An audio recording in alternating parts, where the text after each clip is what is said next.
All right, shalom everybody. Peace of the Lord to all of you. Please invite and share the link with your friends, and let us get more people here. I don't feel very well yet, but still I decide to come. As long as I can do it, I will be here.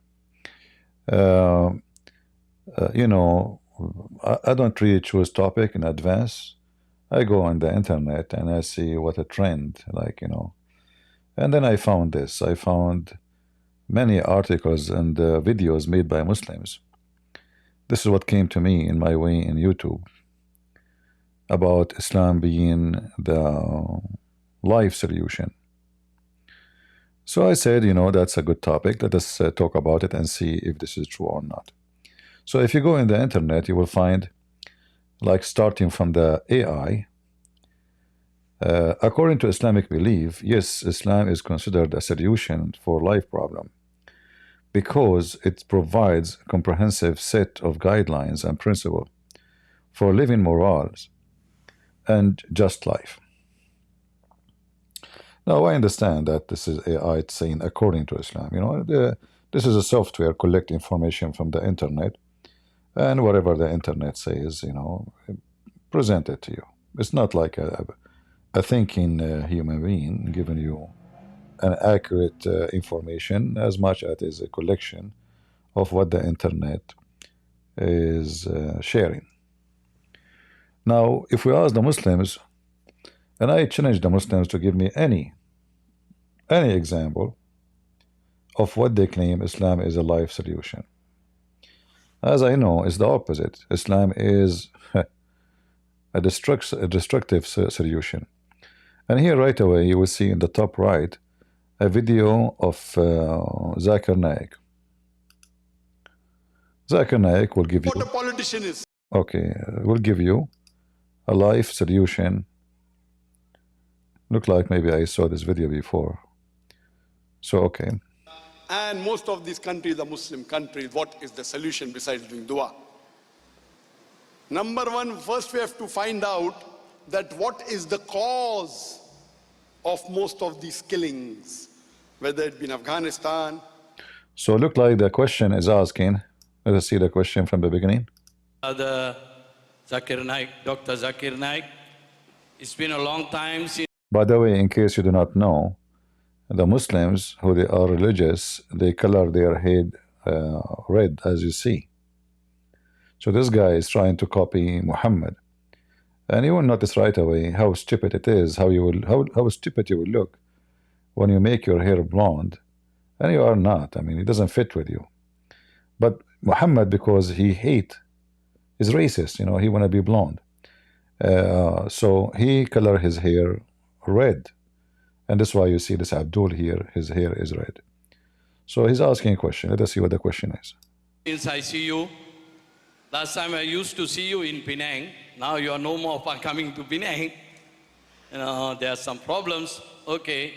But I am from Penang. I come all the way to see you, personally with my whole family. They want to see you live. Amazing, amazing. Okay, give her the question. MashaAllah, always watching in TV. MashaAllah. Now they want to see you live. Okay, Alhamdulillah. My question is, MashaAllah, the subject today is Islam is a solution for humanity, but it is very unpleasant that we are seeing in this world today what is happening in Syria, Muslims killing Muslims.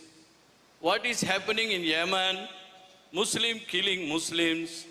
What is happening in they're like Myanmar, yes, we agree. Rohingyans, they have been killed mercilessly, we agree. But there is a solution now. What are we Muslims are supposed to do? What is going on in Yemen? What is going on in Syria? These helpless men, women, and children being killed, murdered. What are we Muslims supposed to do? All over the world, we Muslims, what we are doing? So, please give a solution that what we are supposed to do, we Muslims. Apart from we making dua, tahajjud, we're begging to Allah. You know, here, the city, and like if you want to count Islamic countries killing each other, I mean, this guy, he lived in Pakistan properly. He never mentioned that what's happening in Pakistan. In Pakistan, every few weeks, there's a suicide bomber, you know, coming to, you know,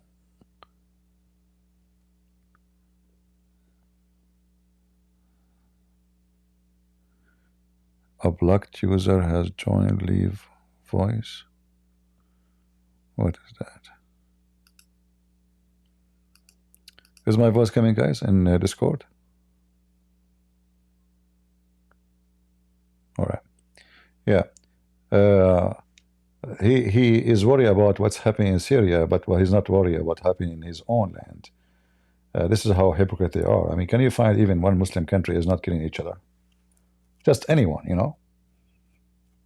Like now, there is a war between Ukraine and Russia, and even in that one, the Muslims are heavily involved. So war in Turkey with Syria, and Turkey with the Kurdish, war in Iraq, war in Libya, war in Yemen, war in Somalia, war. Where else? Where? Let's remember. Between Morocco and the Sahara, you know, and the Polisario, war in Libya, war. I mean, what is left?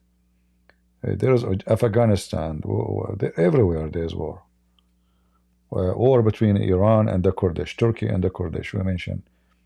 I mean, this is Islam. So what is the reason for all those wars if Islam is a solution? And let us see what, you know, Zakir Naik will say. The cause is that we find that the enemies of Islam, my main focus of my talk today was that how the enemies of Islam are trying to malign Islam, and how the enemies of Islam are justifying to attack the Muslim countries. See, here you see the stupidity and the liars. Like, if we go back in history from the time of Muhammad, was Aisha from the enemy of Islam when she took an army to kill Ali? Like, was Aisha a CIA agent? They forgot the fact that American, they always support the terrorist. American government, they support Osama bin Laden. They support the Muslim terrorists in Bosnia. They killed more than 10,000 Christians in Serbia. So American always support terrorists, Muslim terrorists specifically. And they hand weapon against Christians. This is not new.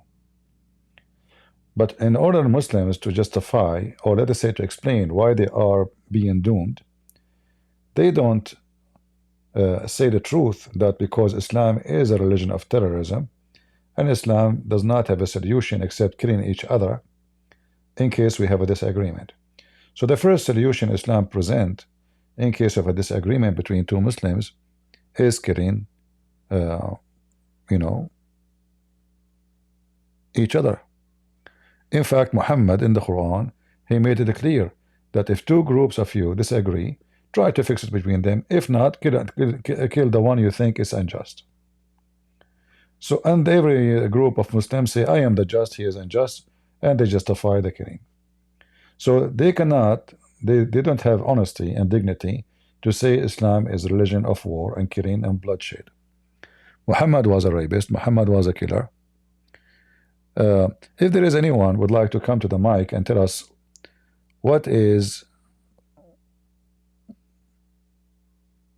the claim that Islam is a solution for life. As you see, the most important thing in life is peace. Islam never gives solution. Islam is a religion of war. Muhammad, he says, I've been victorious by terror. Is that a solution for war? Terror? I've been victorious by terror from a distance of 1 month journey.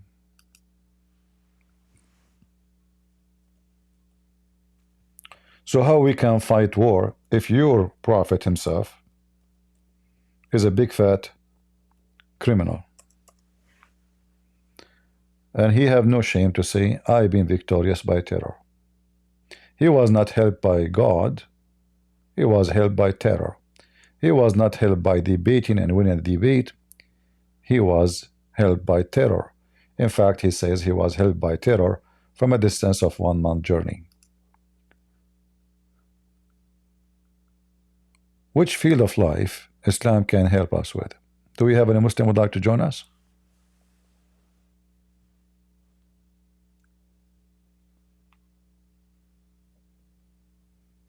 Anyone?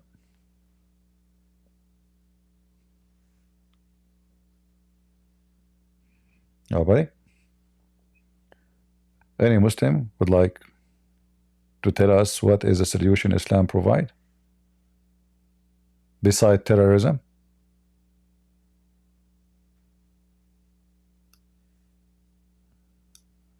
Anything else?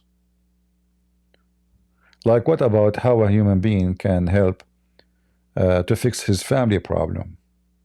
How we can fix that? Beat your wife. Islam provide solution for life problems.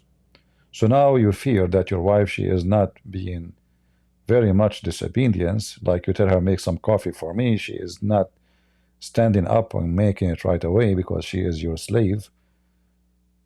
You beat her. Is that a life solution?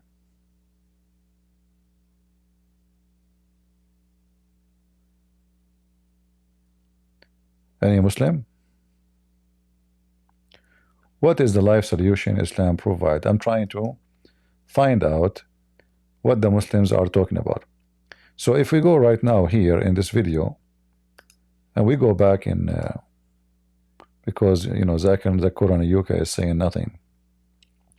Why Islam is a solution? Let us see why. So Islam is a solution because of what? Yeah, I have to pay $5 a month to read the article. What a scam. Is Islam the solution for contemporary problem? Sure. And let us see if there's a real article here. Islamic solution to the world's social problem. That's amazing. Okay. Omar Mambaya. That sounds like an African. The word plunged in a sort of problems, social. Okay. So what is the solution? Let us see. Do you have like A, B, C, D? Okay, hold on. Let's see. We'll start from here maybe. The variability of Islamic law and to solve current problem, global warming. Maybe global warming can be solved by Islam. The divine nature of Islam make it the only religion in the world that offer genuine solution. Like what, Muslims? I want to know. Like what? Like what? To such problem as social unrest.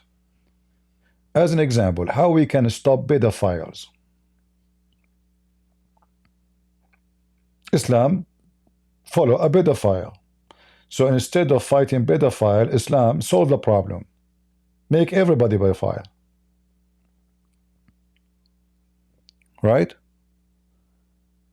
Pedophile is a problem. It exists in every society. Somebody is pervert, sick in the mind. He want to hurt children. How Islam solve it? By making a pedophile is the right thing to do. Because Muhammad himself is a pedophile. So now here we go, see, we solve one of the biggest problem in the world. Pedophile is not sick no more. Pedophile is being the right way to do sexual life. All right. What else? Instability, poverty. Well, Islam will solve a poverty. So who is holding Muslims in Pakistan to be rich? The biggest Muslim country in the world, Indonesia. The second Muslim is Bangladesh.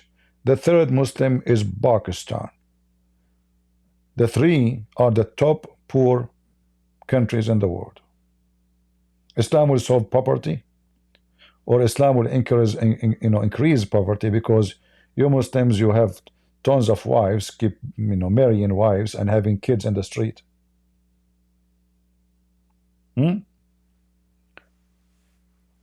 Like Elon Musk, he is like now in a race. Like there is two big company in race to go to Mars, the owner of Amazon and Elon Musk.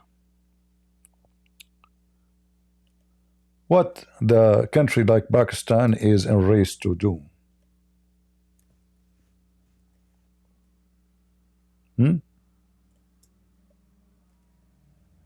You keep begging the Western to give you money because you are hungry and you are destroyed. And the only race I know in Pakistan is the donkey race.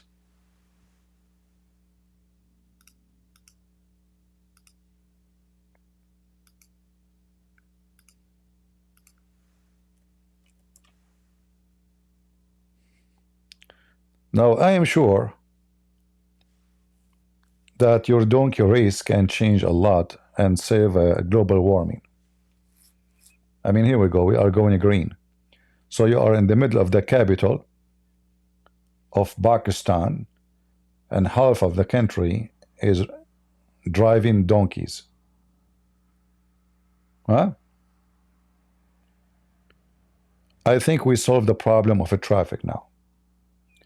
And then you will see the donkey in the middle of the street, and suddenly the donkey don't want to move, and a long line of cars and those whatever transportation you use, And then I don't want to search for sex with donkeys, because you will find a lot of Muslims having sex with donkeys. I don't want to play that. That will be disgusting, but it's true.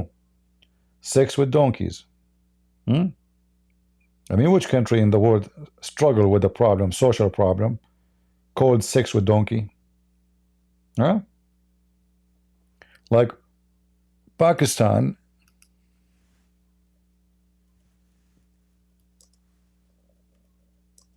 is the top dog search engine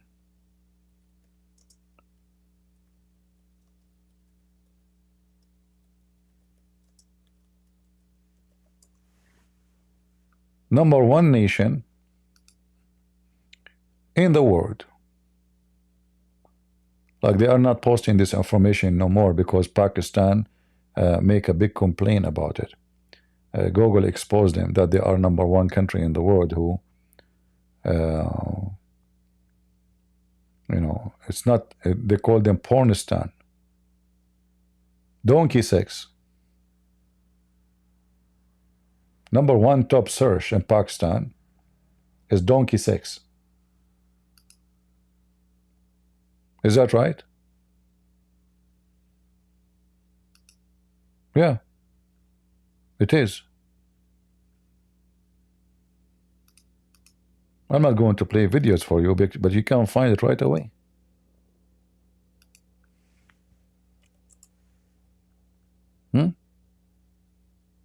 #1 nation in sexy web search, call pornistan. Call it pornistan.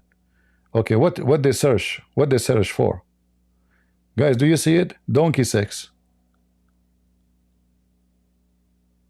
Donkey sex. What is the interest of a human being to search for donkey sex? Unless he is a donkey. And then rape pictures. Horse sex.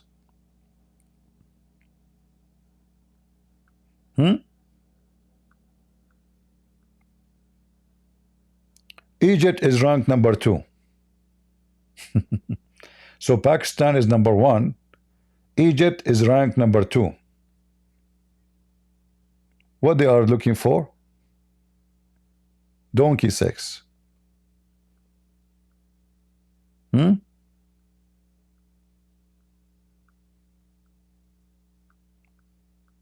Islam is the solution for everything. Islam make you pervert. Muhammad himself was a pervert. In fact, all the religion of Islam is based on sex. Like, why you want to believe in Allah? To go and if a lot of boys, a lot of women who they are see-through. Did Islam make you a better human being, or Islam make you a pervert? Let us see. We have somebody want to join, maybe a Muslim. If you are a Muslim, you would like to join us, feel free. All right. So Islam is a solution for everything in life. I want to know, like, which one? Dinho, are you a Muslim? No, no, no, no. I had a few questions, if it could be. About what? I have few question to you, if I can About what? What the topic? ask. Not the topic about Islam. Well, we want to focus on the topic, you know. Focus with me. All right. When we are done with Okay, this, okay, maybe something else. All right. Thank you. okay, yes. Okay. Do we have any Muslim would like to join us? How Islam really is a solution for anything?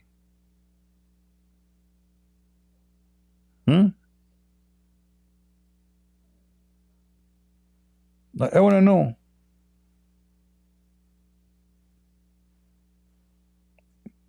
Why #1 country in the world searching for sex is not America? I mean, don't you say America is pervert country? Why it's not Israel? Why it's not Holland? How come the one you call them pervert, Muslims, you call them pervert, right? You call them they have no ethic. We Muslims have ethic. Our wives wear burqa. It turned to be what under the burqa is different story. Like as an example, I will show you a life solution for any one of you Muslims if you have a problem with jealousy. Like if your husband, he have a jealousy because you are seeing mature men, what do you do? Breastfeeding for adult.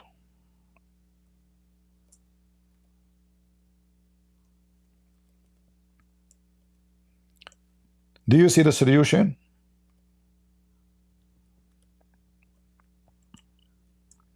A woman, she came to Muhammad. She said, my husband is jealous because this slave boy, who is a growing man now, you know, he is jealous because of him. Muhammad, he says, oh, he have this pleasure in his face. He's not happy to see him, huh? Okay, no problem. Breastfeed him. What? The Messenger of Allah said, breastfeed him. She said, but he has a beard. Look, see, there's a problem. He said to breastfeed him. The problem is he have a beard. He's a growing man. Muhammad, he said, Muhammad solved the problem right away. So what? You know, look how fast he solved the problem. He said, breastfeed him. And that will take away the displeasure on the face of Abu Hudayfa, your husband. And look, it worked. It worked. And since then, the woman, she swear that she never saw a displeasure in the eyes of her husband. It worked. I mean, those people are really lying to you, my friend. They say this is not right. They say it worked. It worked. If you go, like there is a sheikh, they ask, like, what if you go in the taxi and the guy looking at your wife? So what? How you to stop him from looking at her? Yeah, breastfeeding. The wife, she give him her boobs. You know, he will suck it, and then he will, you know, he will not be jealous no more because you become a pimp. Huh? And by the way, this was in the Quran. Breastfeed him. And then the Muslim, they try to fix it. You know, like after 14 centuries, they say, no. It means she squeezed milk and she make him drink milk. Abdul, idiot. It says breastfeed him. In fact, in Arabic, it make it even more clear. From rada'a is to put your mouth on your lips, on the nipples, and you like hold hard in it, not just suck it. It's not just suckling. It's to hold hard with your lips on it. So as you see, Muhammad, he solved problems. Anyone who is a Muslim can help us with more problems? Give us an example of an issue Islam can solve. Do you remember? Okay, I just remember a solution for something.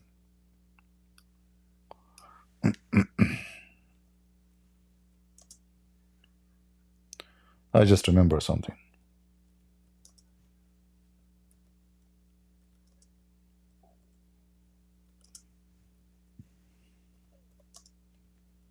I want to find you this video.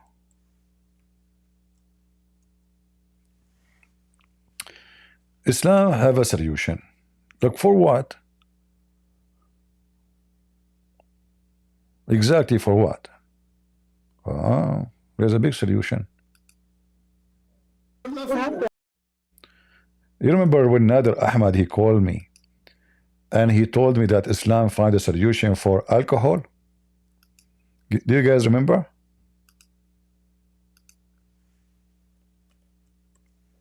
We have to take a commercial break because you are a birth defect yourself. So now, are you going to answer or not? Don't make an excuse.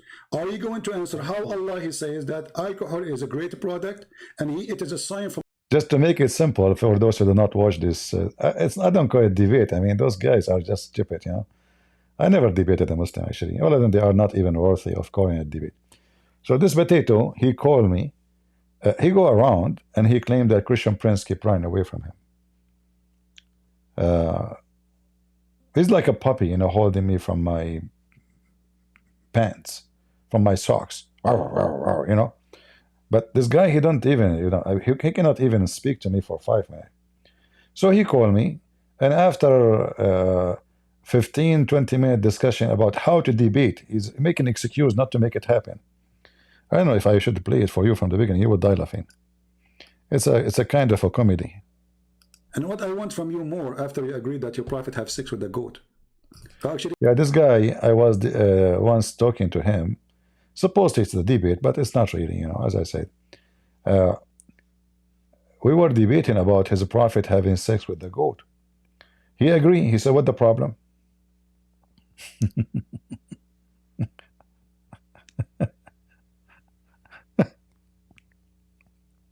He agreed. He said, better than your Bible. he's here. Hold on. Yeah, let us call him. Hey, Nader Ahmad, how are you? Hello. Well, hello, CP. How have you been doing? After all these years, we finally meet. This is very good. I get a chance to meet you. How have you been doing? Thank you. I'm very fine. So what do you want to say to us? Go ahead. Yeah, so, you know, we've been having these wonderful debates on the Bible, Quran, and modern science. Mostly Quran and modern science. And I have a few challenges. Quran and science? Absolutely. We've been having these discussions and debates, and I have said Christian has been running away from this debate series because he knows that the Quran is in complete harmony with modern science, and there's okay, give us one. Let's not waste time, me and you. So for some reason your voice is cutting. Well, give me one. you need to answer. Give me one miracle. Okay, listen. You have to. Why were you running away from me, from this debate? People say, no, see, don't make excuses. We are here. Let's see who is running. Give me a miracle. Let us laugh. Well, here's what I would like to do, Christian Prince. I would like for us to have a public debate on this topic. Abdul, do you want to debate me? You are talking to me right now. Until we have that happen, give me the miracle. Everybody will laugh at you. You will notice that all of them, they have the same excuse. They want to have a public debate. You know? All of them. They debate everybody except me. It have to be a public debate. Like Sheikh Uthman, Fifi, Faridi. You know Faridi? He will debate me anywhere in the world. But he will never dare to call me or I call him. Yeah, all of them, they want, you know, face-to-face only. So they try to avoid the embarrassment and how stupid their religion is. And they don't know how to answer. And now he will make a drama about public debate. He don't want to debate like this. You want a public debate. Muslims, this is clear. Okay, and from the study, again, answer that to the people. Because the one is running. I'm saying to you, let's do it right now. You said no. It's you who's running. Do it. Go ahead. What I let's do 10 minutes right now. Christian There is Prince, no I can give you. Will be we one. talk, it's a crossfire debate. Everybody will hear us. It's a conversation. Go ahead. Okay, here's the problem. If we don't have set rules with time limits, friend, things like that, then we're just going to be. It's a free. Nothing It's a free boxing match. Show me. Aren't you the one who speak? You speak. You know. You play karate and you are good in boxing. Do your boxing. Free boxing match. Go ahead. Yeah. Well, I'll tell you, Christian Prince.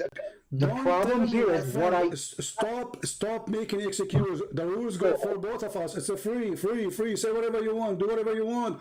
Go ahead. But I have a very good excuse. My excuse from running from you is this. You are a coward. Okay, let me give You are wasting our time. Are you going to debate me or not? Okay, what I cannot do, Christian Prince, is win a shouting match. Debate me That's now or not? coward on the run. Okay, so we're going to talk about one scientific miracle, and then you're going to agree to debate me later on. Okay, so let's do science. I am agreeing to debate you anytime. Here we go. I'm here with you. Go ahead. CP, we need a format. We need equal time, and we need to share. Don't call me again. You are just a kid. You don't dare even to talk to me. We need a format. What format? You need to wear a suit. Secondly, you should wear black shoes. Number 3, his mother-in-law, she have to be there. Number 4, you have to say Prophet Muhammad is a prophet. Number 5, before we do the debate, you have to say Shahada. Number 6, you have to believe in the Quran so we can debate about the Quran. I mean, those stupid Abdul, what? So they do, you know, when they speak to other people, it's so easy to debate with them. The second they come to me, they start putting conditions just to make any excuse to get away from it. Do we have any Abdul can do better than Nader Ahmed or Mimi Hijab? Like Mimi Hijab, he ambushed apostate prophet, but he refused to ambush me. You don't dare. Who is a Muslim when I ambush me? And then he told us about the alcohol. After all this drama, alcohol, you know. Be a man. You are the one who said you want to debate me. You keep saying I'm running from you. You are just a kid. You are not even equal to my shoe. You don't even know how to say your prophet I apologize to my shoe. name correctly. If I call you right now and I ask you to say your prophet name correctly, do you know how to say it? You don't. And you are the one who agree your prophet have sex with the goat. What more I want from you? Yeah, but it was a goat from a noble family. We have to be honest here. It wasn't a normal goat. It was blonde, sexy, and from a very noble family. In fact, this goat, she was descent from one of the goat prophets. Very well known, you know. And she was very goaty. So when they say the prophet have sex with the goat, that does not deliver the truth about how beautiful the situation was. So either you want to do it now, don't waste my time. I will call you one more time. Either we do debate now. Don't put rules. No rule for you, no rule for me. Speak as much as you want. Get me busted. Go ahead. Let me call you.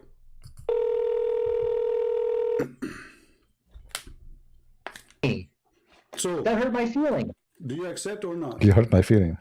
Yes, let's do a debate because I know you'll run away like a coward. So let's just do what you want. Go ahead. Nader, be a man once in your life and talk. Go ahead. Speak as an adult. Go ahead. What do you want to say to us? Go ahead.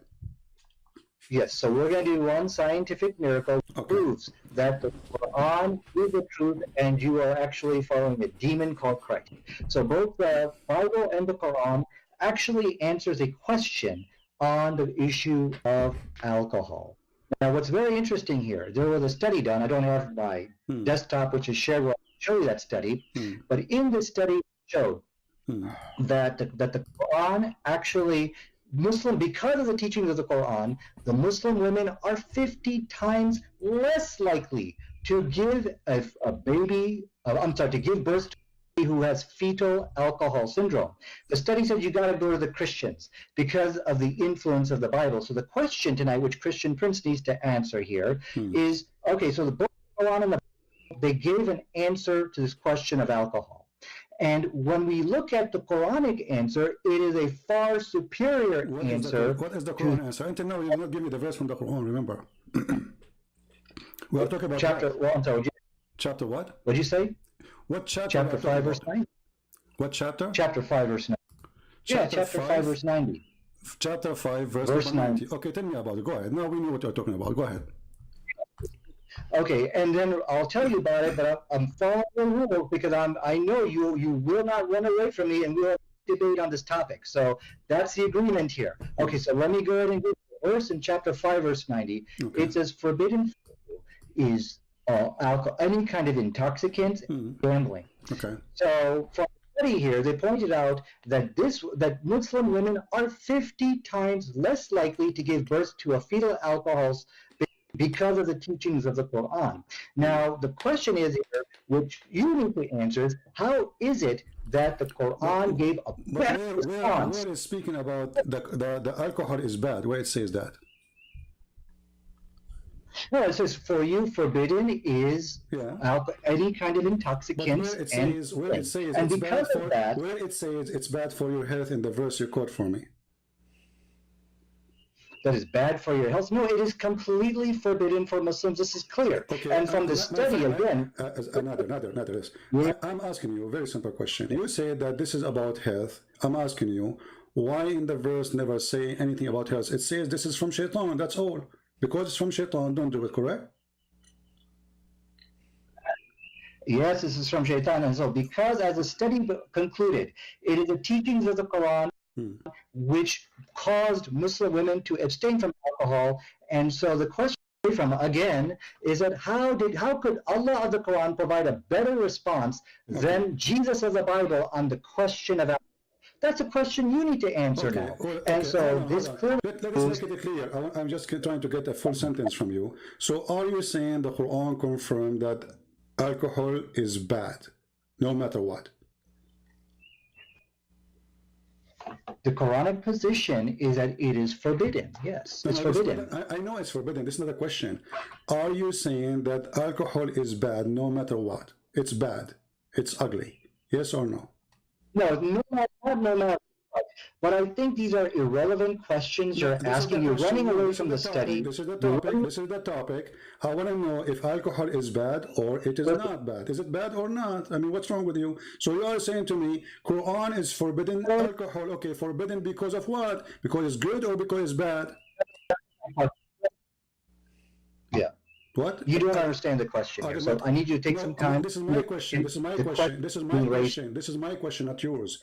The Quran forbid alcohol. Is it because it is bad or because it's good? You're saying, okay, so you're saying alcohol is forbidden in the Quran. Is it because it's bad or good? Why you are in trouble? Very simple question. How many times I need to repeat? Listen carefully. The Quran forbid alcohol. That's wonderful. Does the Quran forbid the alcohol because it is bad or because it's good? So the reasons why the Quran forbade, there's actually a reason in the Quran. They said there's some good outweighs the good. Why you don't give me the answer? And so the issue here. Why you are making a speech? I mean, the answer is very simple. Allah forbid alcohol because it's bad, or Allah forbid the alcohol because it's good. Which one? Choose one. I've already given you the answer. Now the issue, I'm going to read it to you, and you got to answer. I want a clear answer. Is it bad or good? Is alcohol is bad or good?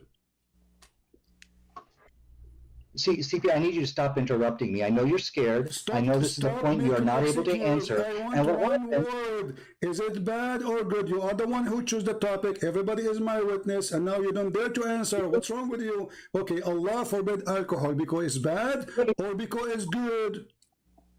CP, CP, you gotta let me, don't interrupt me. You have I'm to let not me interrupting answer. you. You Okay, are we're gonna have an answering. You are intelligent making a speech. I mean, the answer is very simple. You call me, you say, according to science, proving that women, they give birth and they have a defect in their birth. That's wonderful. That means alcohol is bad. So why you don't say it's bad? Is it bad or not? You know, the issue, the Quranic position on alcohol is that there is some good in it. My friend, aren't you Okay, the are you one who gonna mentioned to okay, me? there is some Is it that alcohol is bad no matter what? It's bad. then Jesus Sorry. You know, the reason he didn't want to answer, because, you know, those people before, many of you do not know. We have long history, you know, with those Abduls. They wrote articles in the internet that if a Christian prince asks you a question, never say yes, never say no. Because if you say yes, he will get you. If you say no, he will get you. So all this drama he's trying to avoid to answer. I mean, how many? I mean, it's very simple. Like, okay, the alcohol caused defect in birth, etc. Blah blah. Okay, so is it bad or good? Yeah, he don't, because he's afraid. He knew there is something will happen. They knew. You know, they knew there is something will happen. If he say it's bad, he will get me busted. Now he's thinking, there is something. Why is asking me this question? You know, he don't want to say it, right? He's trying his best to jump the question, because if he say bad, it's going to be bad for him. If he say it's good, it's going to be bad for him anyway. So is it bad or good? He will never say. It's impossible to say. He is afraid. I'm asking you, why in the verse never say anything about health? It says this is from Shaitan, that's all. Because it's from Shaitan, don't do it, correct? Yes, this is from Shaitan. And so, because as the study concluded, it is the teachings of the Quran which caused Muslim women to abstain from alcohol. And so the question from again is that how could Allah of the Quran provide a better response than Jesus of the Bible on the question of alcohol? That's a question you need to answer now. Well, and so hold on, this clearly let's make it clear. I'm just trying to get a full sentence from you. So are you saying the Quran confirmed that alcohol is bad, no matter what? the Quranic position is that it is forbidden. Yes, it's forbidden. I know it's forbidden. This is not a question. Are you saying that alcohol is bad no matter what? It's bad. It's ugly. Yes or no? No, no matter what. But I think these are irrelevant questions you're asking. You're running away from the study. This is the topic. This is the topic. I want to know if alcohol is bad or it is not bad. Is it bad or not? I mean, what's wrong with you? So you are saying to me, Quran is forbidden alcohol. Okay, forbidden because of what? Because it's good or because it's bad? Yeah. What? You don't understand the question here, so I need you to take some time. This is my question. This is my question. This is my question. This is my question, not yours. The Quran forbid alcohol. Is it because it is bad or because it's good?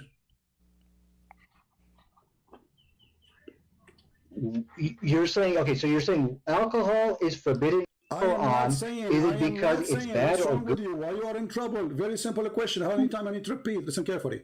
The Quran forbid alcohol. That's wonderful. Does the Quran forbid the alcohol because it is bad or because it's good? So the reasons why the Quran forbade, there's actually a reason in the Quran. They said there's some good outweighs the good. Why you don't give me the answer? And so the issue here. Why you are making a speech? I mean, the answer is very simple. Allah forbid alcohol because it's bad, or Allah forbid the alcohol because it's good. Which one? Choose one.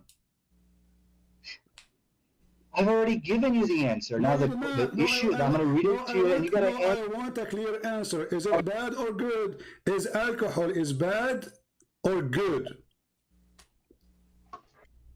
See, CP, I need you to stop interrupting me. I know you're scared. I know this is the point you are not able to answer. And one word. Is it bad or good? You are the one who chose the topic. Everybody is my witness, and now you don't dare to answer. What's wrong with you? Okay, Allah forbid alcohol because it's bad or because it's good?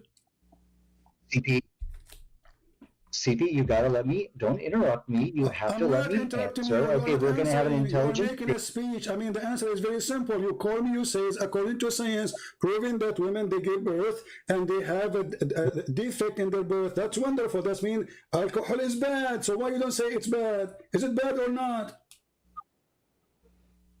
You know, the issue with the Quranic position on alcohol is that there is some good in it. My friend, aren't you Okay, the are you one who gonna mentioned to okay, me? there is some Is it you who mentioned to me in the beginning saying that science proved that most of women who give a defect birth, the reason for defect birth, and you mentioned the word of Christian specifically, the reason for that, the highest percentage is Yes. because of alcohol. So is alcohol is bad or good?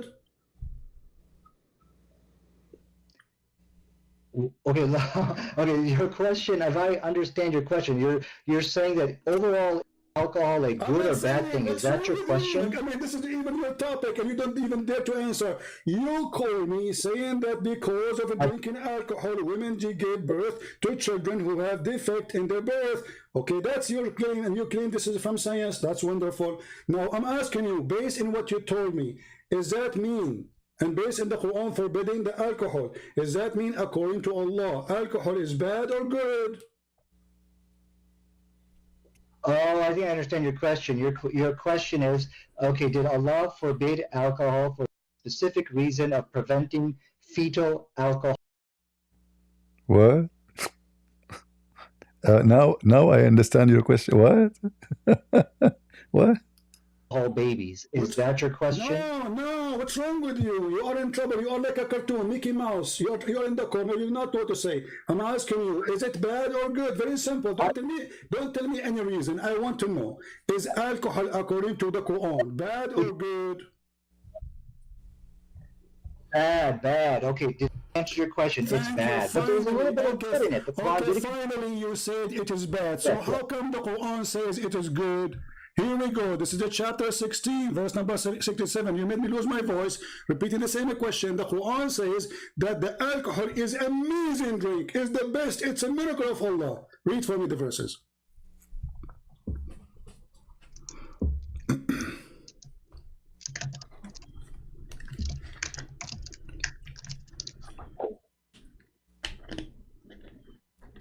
He's fighting the keyboard.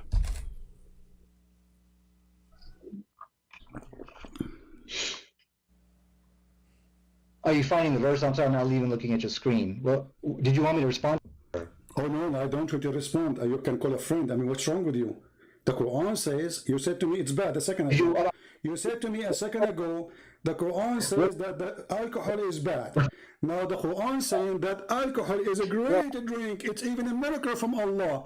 It is a benefit for mankind. And you can change any translation you want. What translation you want me to put for you on the screen? Okay. Oh, okay. I'm sorry. I'm not even looking at your screen. So let me answer that if I may. Okay. And one thing I will require of you, Christian, do not interrupt me in my rebuttal. Because if we're going to have an intelligent debate, we should not be interrupted. Even a rebuttal, because simply you just said that the alcohol is bad. The Quran is verse saying the alcohol is amazing. I mean, can you even make a rebuttal? Yeah. Okay. So let me now respond to you without interruption, because if you interrupt me, this is an act of cowardice, and this is exactly what I'm saying. He can't handle me in this debate, so he's got to interrupt me. So let me now go ahead and. I don't know how Nader Ahmad he do have sex with his wife. I think he never finished once, because she always will be interrupting him doing something. We are live in Discord in case you are Abdul. So this is how stupid the Quran. They come and they fabricate studies, by the way, about they give you numbers and they made articles. In fact, #1 nations of defect of birth is Muslims, because Muhammad legalized having sex with your own cousin, first cousin, and you can have sex with your own daughter if she is a daughter out of marriage. So because those Arab, they marry from cousin, and then the cousin marry the cousin, and the cousin marry the cousin. So it's like having sex with the family. It's an incest. They have a high number. Go check right now. In the United Nations report, you will see how cousin marriage is having a huge impact in Muslim society.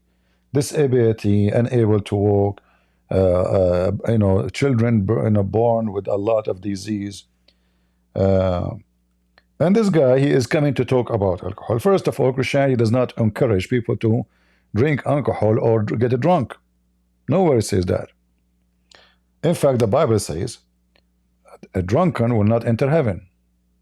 People who drink to be drunk, alcohol is the same as a food, can be medicine, can be good, but as anything, if you take too much of anything, you will die. Too much water, you will drown. Too much sugar, you will have diabetes. Too much, anything is too much, is going to kill you.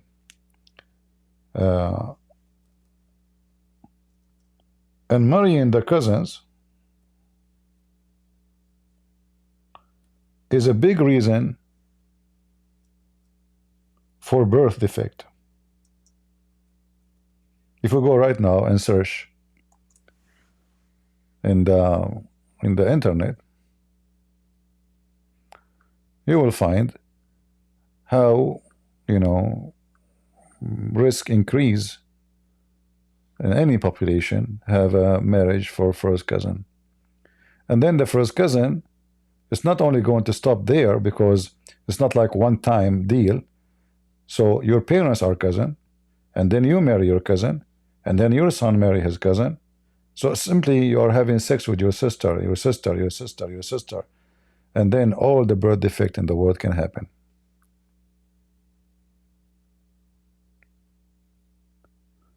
Do we have any Muhammadan? So the stupid Muhammadan, the Quran, by the way, never said that alcohol is forbidden. The Quran says ijtanibu, which means avoid it. And why? Because it is from the work of shaitan. But then the same stupid book, Allah, He promised us alcohol in heaven. So how alcohol is from the act of shaitan, and then alcohol itself is in heaven?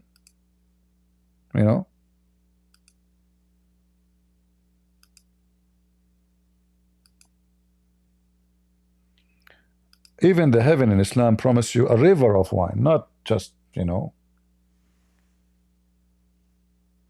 not just alcohol. River. It's not like you get a day maybe a bottle of yeah. In chapter 47, verse number 15, the paradise include rivers of milk, rivers of wine, rivers of water, and drink as much you want. So is alcohol from shaitan or from Allah? And then the other verse, actually, with the one we show him in the screen, this verse says that it's a miracle from Allah. Alcohol is a miracle from Allah.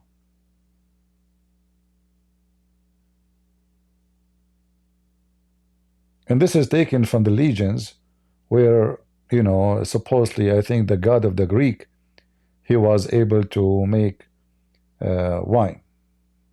It's a miracle from the goddess. The Quran confirmed that the wine is a miracle from Allah. And nobody will acknowledge this miracle except the good people. I just see in the screen. Do we have any Muhammadan would like to join us? We are live in Discord in case you'd like to join. Feel free. All right. In the Middle East, Middle Eastern Christians, they sell alcohol, but the buyers are Muslims. And when they drunk, they don't drink to drink, they drink to drunk.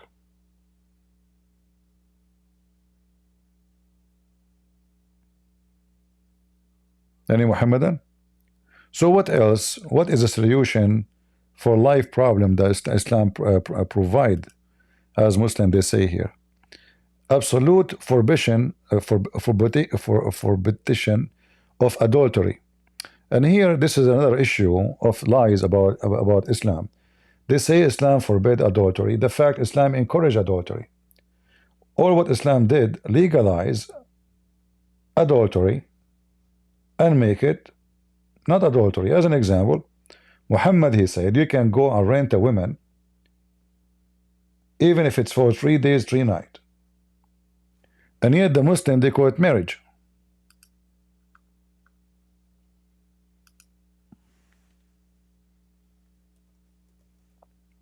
So you go to a woman, you say to her, I want to sleep with you for 3 days or 2 days or 1 day. How much you charge me? Remember, in the website it says Islam forbid adultery. What is this? And you have to pay her, by the way. You have to pay her. It's not for free. This is literally prostitution, not adultery only. So you go to the women, any women you see, you ask her how much you charge for a night or 3 nights, starting, let's say, from 6 p.m. or 6 in the morning or whatever time. There's a condition for this. Number 1, you discuss how much she will get paid. Number 2, for how long, from what time to what time. Number 3, both they have to agree after discussing. Like she have to say certain words, I acknowledge and I agree, and he say I acknowledge and I agree. And then they go to bed and they do boom boom. And when the time is up, there's no divorce, because this is not a marriage, it's a sex contract. So the Muslim, they keep saying to us, Islam forbid adultery. Not only that, if you have my book Sex and Allah, you can get them from Amazon, you will find that the Muslim, they have tons of marriage, tons of names. Like as an example, Zawaj friend. What is Zawaj friend? Friend is an English word, right? We know it. Zawaj is an Arabic word meaning marriage. So instead of having boyfriend, okay, you marry a woman and she is your girlfriend, but you don't sleep with her, she don't live with you. You know, let us say you want to stay together for like 3 months, 4 months, but you don't stay in the same home. Like every, let us say, few days, you meet in the hotel room, you do boom boom, she go home to her family, you go home. Very advanced religion.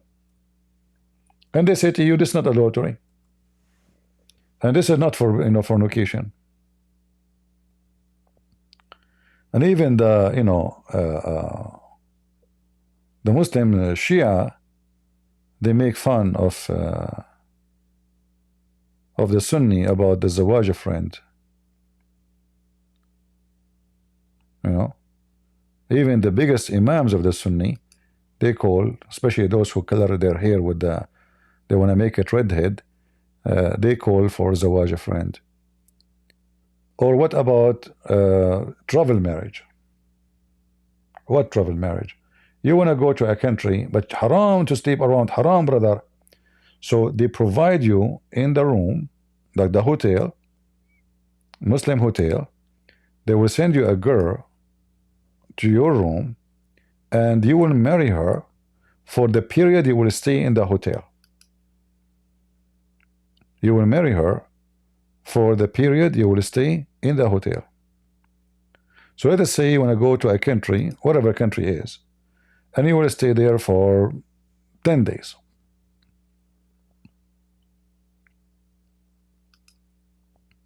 You marry a woman for 10 days. Halal. He did not break the command of Allah.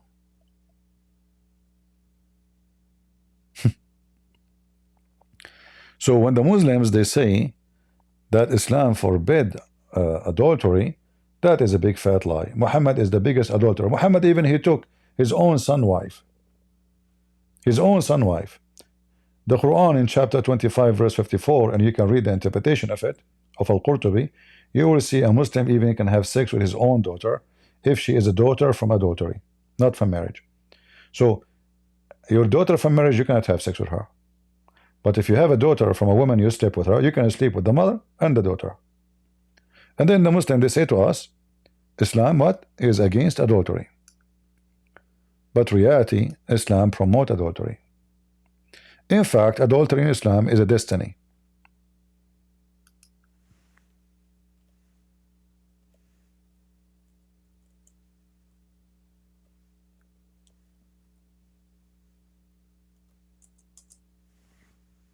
Destiny. It's not you who decide to do adultery or not. Allah decide for you to be an. Every human being have to do adultery, and Allah decide for you the portion of how much adultery you do. So how Islam is against adultery?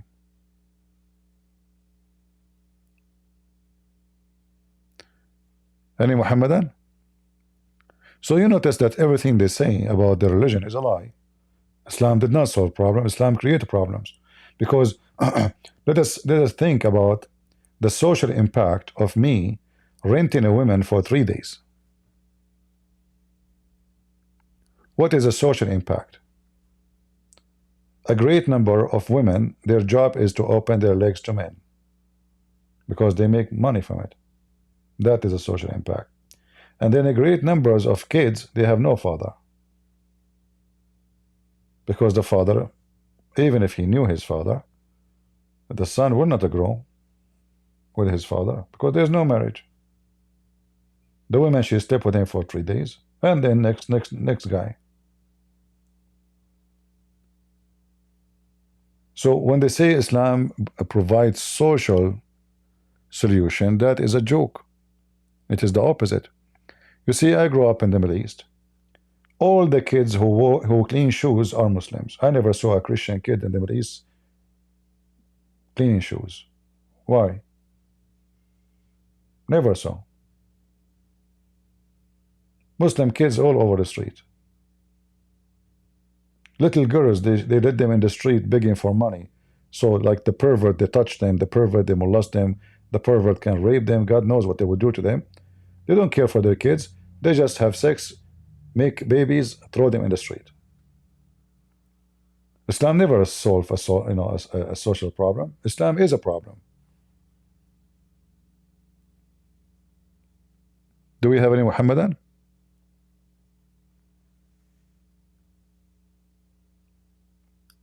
So look at this article, how stupid it is.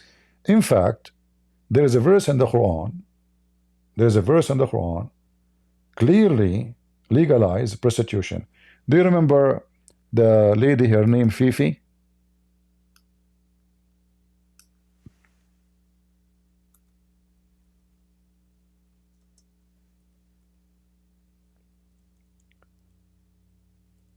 Those Muslims, they keep accusing Christian Prince of lying. Lie number 1, lie number 2, number 3, number 5, right?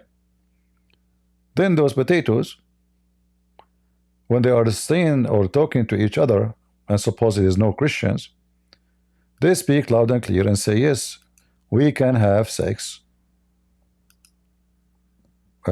We can have a pimp business. It's legal. There's no problem. The Quran says that. Like the guy is forcing the girl to do fornication, to prostitute herself for money, basically, like a pimp brother has said. So what's your thoughts on this? Why is it permissible? Why is it even forgiven? Yeah, I would have to look at the jessive mood, where it would seem that this should be, if you did, like in regards to, not if you will or in the future, this is something you're going to continue to do, but if you did, then Allah is forgiving. This is something, I don't think this is like speaking of like an ongoing thing, like Allah got you, don't worry. What was that? Allah got you? What's this? Allah got you, don't worry. Please?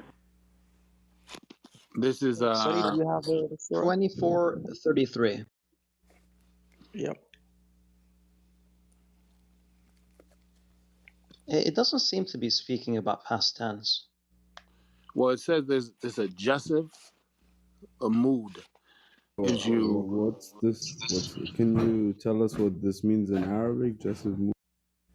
Right. Give me a second. Brother, I'm just a student, so I'm not on the level of you guys, but there are things that I do notice. And in that specific verse, it's saying it is a adjective mood. Then this also allows it to say did, do, have not, did not, or do not, have not, or did not. So this is basically in If you want to learn an example of how Abdul or a bunch of people have hashish, anyone understand what this guy is saying? He's worried about past tense or continued tense. I mean, stupidity is amazing. It says clearly that you can have your slave girls or even your daughters, because the Arabic it says fatayatakum, which not necessarily fatayatukum is your girls, the young girls. You can use them for prostitution. So force them not. However, if they choose chastity, so you ask them, do you like to work a prostitute? If she agree, Islam is good with it. And if you force them, Allah is all merciful. This is Quran. So when they say Islam forbid prostitution, that's a big fat lie. these examples, it could say do, have, or did. So this could be if you did opposed to if you do. May I come in 1 second? Yeah. Go ahead, bro. Go Am I ahead. the only one? Okay, go ahead. And again, just again reading on where it goes and to dig into it. But when I've read this a number of times, and you look into it, and again, I'll have to get into the Arabic, and so don't go jumping on me. I don't want wolf pack back. We've had a good day today, so let's not bring out a wolf pack. But when I read this, and I try and read it over and over, isn't it that if you're compelled to do it, isn't it talking about the person to whom is being prostituted, that if she is forced or compelled to do so, not so much as Aqua called the pimp, we're talking about the one who desires chastity, that if you're compelled to do so, Allah will forgive her for such actions, not so much, doesn't really even talk about the one using the one for prostitution. If I read that over and over and what I mean, look at how stupid he is, how he lie. He is saying that if you force her, Allah is merciful. Stupid idiot. No. This is not about force or not. This is about the women, if she chooses chastity, she don't want to work in prostitution, and you force her, then Allah is all merciful. However, if you agree, you are good to go. And if she disagree, so you are good to go, because Allah is all merciful. There's no penalty for the Muslim. It's not sin. That's why it says Allah is all merciful. And then even those Abdul, they agree. They agree. It looked like you can be a pimp. getting for it. I could be off, but is it talking about the one who's being prostituted, not the one who's prostituting her? I mean, like, for example, in certain parts of Nigeria, marrying off your daughter is an essential part of surviving life, right? So sometimes you might basically prostitute your daughters so your family can survive, right? And it's about and what I can read from this verse, what is denoted here from the Arabic is basically that if that happens, then there's forgiveness, and I find that beautiful. Okay. Abdul Bar, would you like to share your thoughts on your understanding of the verse? On my real understanding of the verse, or Guys, it's beautiful. In Nigeria, a Muslim man, he prostitutes his daughter to survive, and Allah is all merciful, forgiving. That's beautiful. Okay. the apparent meaning that you could get from the verse if you're Your real understanding before this room gets closed and we all get reported.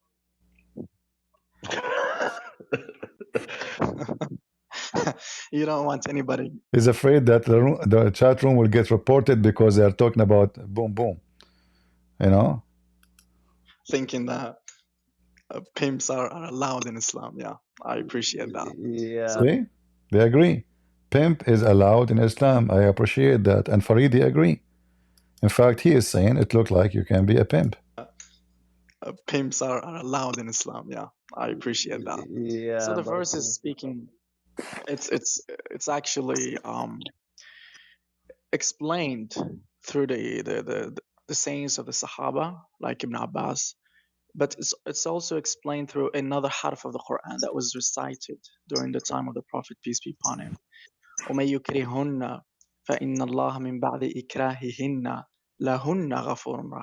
So whoever, and if you do force them into prostitution, then Allah, after their enforcing to them, meaning to the women, is forgiven and most merciful.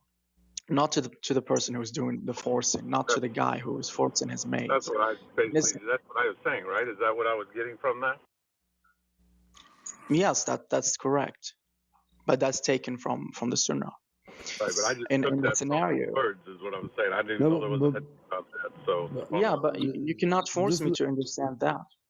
I mean, if a guy right now has maids or daughters and he wants to force them to for prostitution for money, he would point to that verse and say Allah is forgiving, right, most merciful. Why would I take it? I would point them to other parts in the Quran that when you read that, it's like, come on, brother, they're not talking about the one who's doing the making her be a prostitute. They're talking about the one who is being prostituted. That if she's forced to do so, then Allah is forgiving, right? I mean, See here how they lie. Fifi already explained to them. He said, no, this is about being a pimp. This is not about forgiving the girls. People, they came, the women, they complain about their husbands. They are forcing their slave girls for prostitution to make money. Muhammad, he did not oppose them. He said, force them not if they agree. Not. Which means if they don't want to do that. However, if you force them, Allah is all merciful. So they are trying to ignore the fact that the verse says clearly that you can, it's totally legal if your daughter or your woman or your slave agree to do prostitution. And it's legal too, still if you force them. But Allah is all merciful. There's no penalty. Where is the penalty for the Muslim? Where is the penalty for prostitution in Islam? There's none. The verse is so clear. If you force them, then after that Allah is forgiving, most merciful. I would ask you, brother Habib, if you're interested in answering, why would God be forgiving to those people? Why would God be forgiving right now in this particular scenario? Like the guy is forcing the girl to do fornication, to prostitute herself for money, basically. Like it. Okay, Grobo, are you there? Are you there? Take the mic. Hey. So, did you hear? Remember the 45 domination thing? Did you hear? Hear what? That you can have your daughter work in prostitution in Islam? No. No? Do you have your Quran with you? Let's continue our debate from last time. We are debating. We're still debating. Here we go. Continue our last debate. What kind of God? About the 45 domination in Christianity. What kind of God will allow your daughter to work as a prostitute? What kind of God that allows Satan to be a god of earth? What? Your God allows Satan to be god of earth. Isn't he all powerful? Are you speaking Arabic? Are you speaking English now? No, I'm speaking English. Really? So what you are saying? انت حمار ولا شنو؟ يا غبي. You think I'm speaking Arabic? يا مسطل يا مهبل يا المخبول. اسمع. قال له يا فرحان جوادي من ولبسوك جوال المضرب تريد طوع خلت من وين قصه من تشخ. تحت الجبال بنيك قال له قصه ايه من من الجبال بنيك الخناقه. الجبال اسمع بنيك قصه من اسمع الجبال اسمع. بنيك قصه من الجبال عليك قصه من الجبال بنيك الجبال عليك قصه من الجبال اني قصه امك وتروح بنيك قصه من الحال اني قصه امك تحت الجبال بس هو احتفال على قصه امك تحت الجبال اني قصه امك بنت في Moroccan.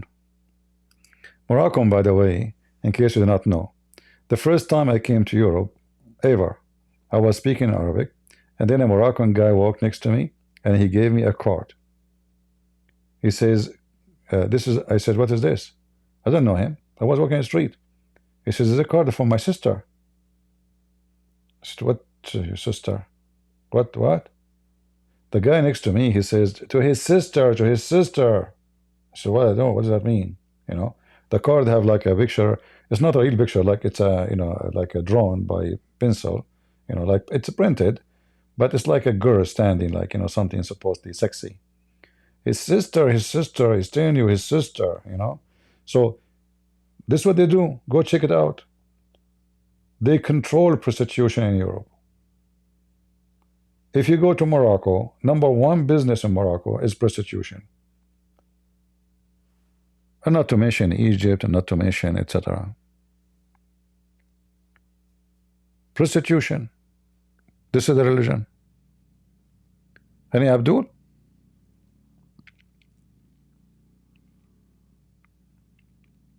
So they lie when they say prostitution in Islam is forbidden. Muta, renting women, one night stand, 3 night stand, 5 night stand. Even, you know, they don't even have a shame to say that Islam, you know, allow renting women.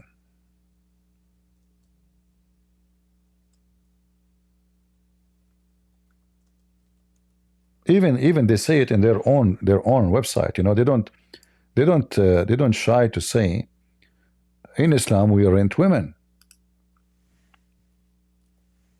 It's like renting a car.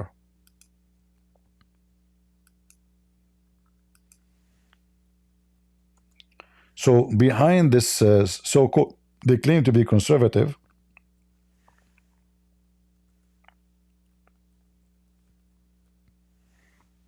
in some work, special term is applied to women who participate in muta, mustajara, or rented women. Muta is considered a kind of rental because in general, men basic aim of this kind of marriage, they call it marriage, can you believe it? Sexual enjoyment. And the women, with the women, in return for this enjoyment, the women should receive certain amount of money or property.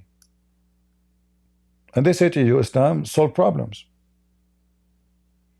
Well, if this is solving problem, well, prostitution is a very old business before Islam.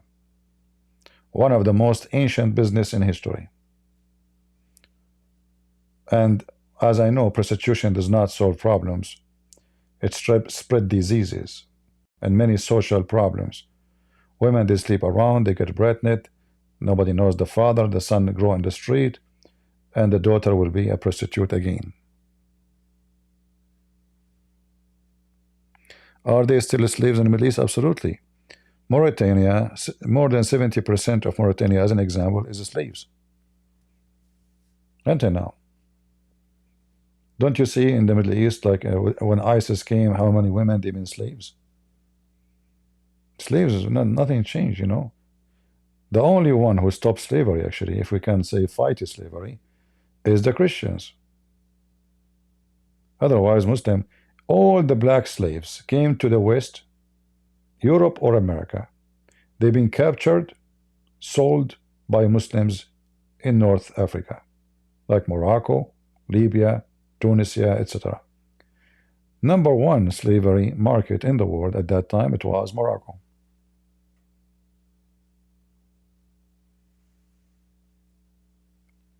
So what Islam solved? All of those articles is a lie.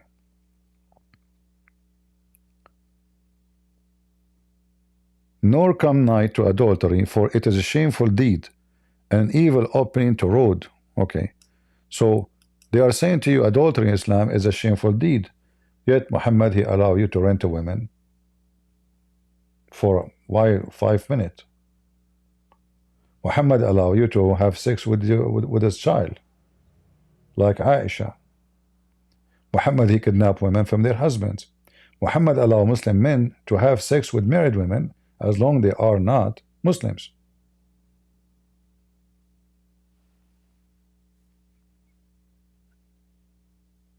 And they lie. They say Islam solved many social problems. Women treated as a trash.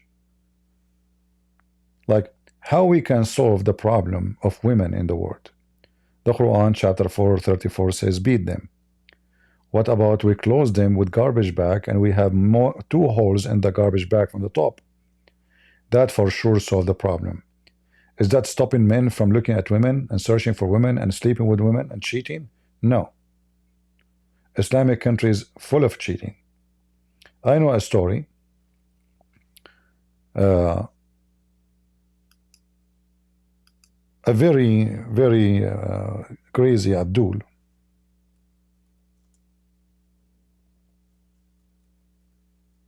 As all of them.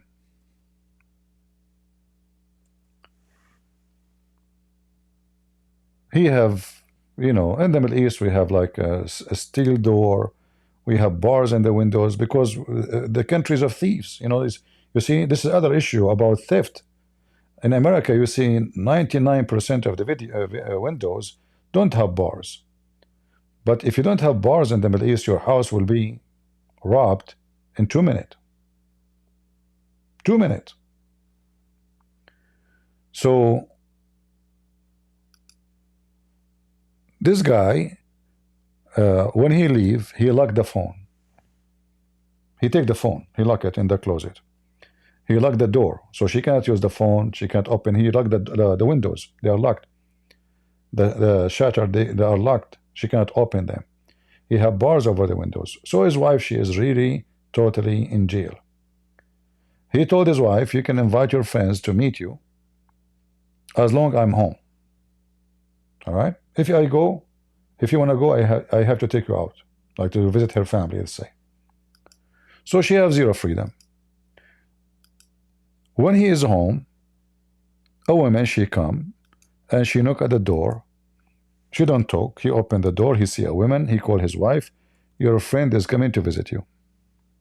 And this has happened for like 6 months. And then one day, his sister, she came to visit him. The husband told the sister, oh, go inside in the bedroom. My wife, she is with her friend. The sister went inside. She found a guy in the room. So for 6 months, her boyfriend is coming to the house, doing boom boom to his wife, and he is wearing burqa.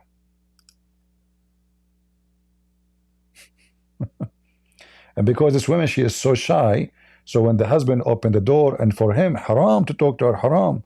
So the second he opened the door, he see a woman, he don't talk to her, he called his wife. The wife, she asked her to go inside. They lock the room. The husband is not allowed to go inside the room. Haram, haram, brother, haram. You know, even he is trying like, because he's happy, his wife, she don't go out, she don't meet with people, she is jailed, she never complain. So even he make coffee and tea for them. He knock at the door, he leave it in the front of the door, so his wife, she can, when he leave, you know, they open the door and they get the coffee, and he bring them fruits. So 6 months, Abdul is doing boom boom to his wife. And this is stupid Abdul. He himself is the one who opened the door for him. The burqa is very useful.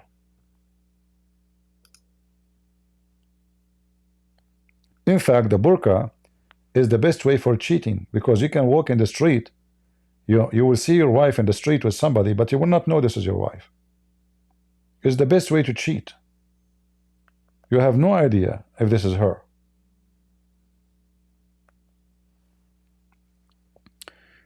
Other problem. You see, Islam solves problems. Let us say you came home and you find your wife sleeping with somebody, other Abdul. How in Islam you can prove that she committed adultery? You cannot.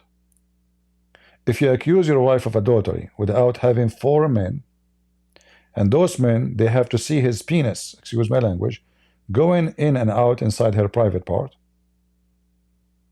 If the 4 did not see it, there's no proof of fornication. Even if she is naked, he is in the top of her or she is in the top of him. Islam again solved the problem. We have the famous story of the caliphate. You remember?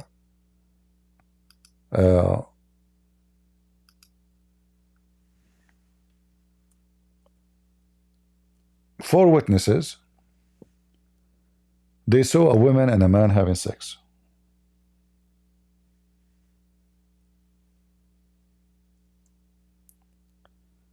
The caliphate asked them, the first one, did you see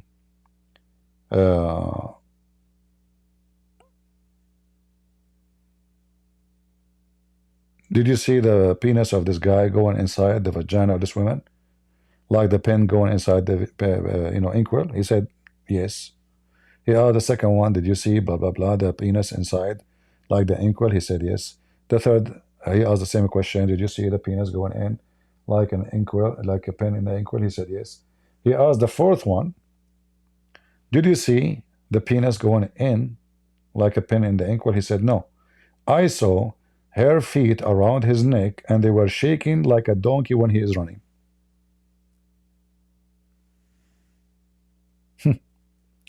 The caliphate, he commanded to beat the hell of them, whip their back 80 times or 100 times, because there's no proof of fornication.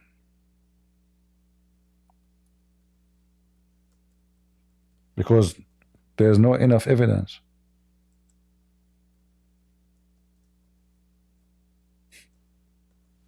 Number 4, he did not see it.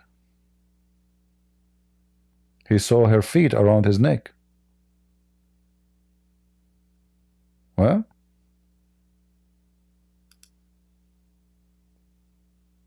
I mean, it's obvious there is no sex. So her feet around his neck, and they were shaking like an ear of a donkey when he is running. The caliphate come to the conclusion, okay, the first one, he saw the penis going in and out. The second one, he saw the penis going in and out. The third one, he saw the penis going in and out. The fourth, he did not.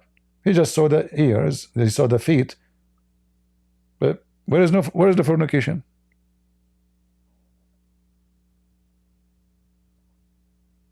Right?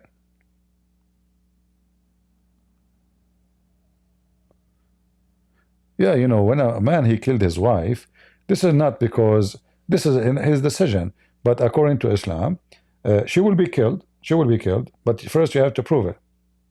You have to bring 4 witnesses, you know, seeing, witnessing with their own eyes. Like, you know, if you remember, there's a hadith about a man. He asked Muhammad. So this guy, he keep coming to Muhammad going, he knew his wife, she is sleeping around. And he don't dare to accuse her. So he came to Muhammad and he said, oh, you know, Prophet Tariq, are you Prophet saying, like, if I saw my wife doing boom boom with the man, should I give him some time until I bring 4 witnesses? He said yes.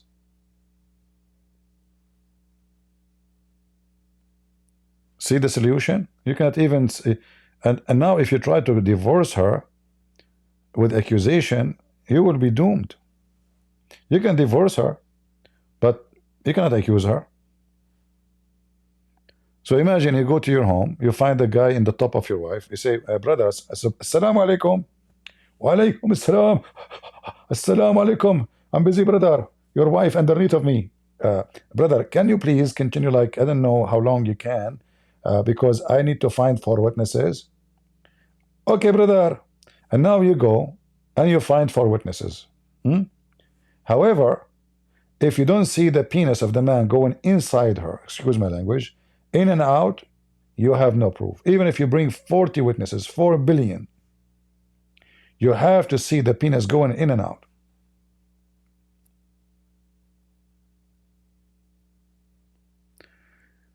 So there's no witnesses. The husband, as I told you, the husband, if he do the killing, that is his decision, and he can be punished for that, because he proved nothing about her fornication. But if he proved the fornication, she can be killed. The punishment is death. But as long if he took the step to kill her, however, in the Middle East, like Saddam Hussein, in his time, he allowed men to kill their wives if they heard, or their daughters if they heard of any, it just heard even without proofs. But according to Islam, you should wait until you have 4 witnesses, and those 4 witnesses, they have to see the penis going in and out. Any Abdul? As you see, Islam, solved many problems. Who can beat that? Nobody.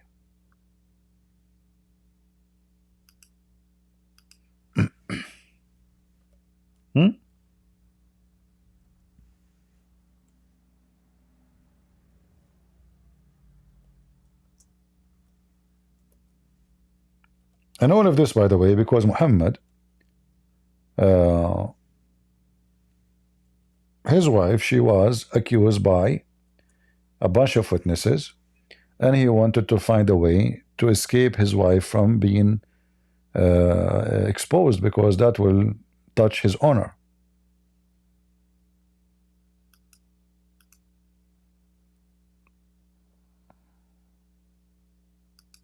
All right.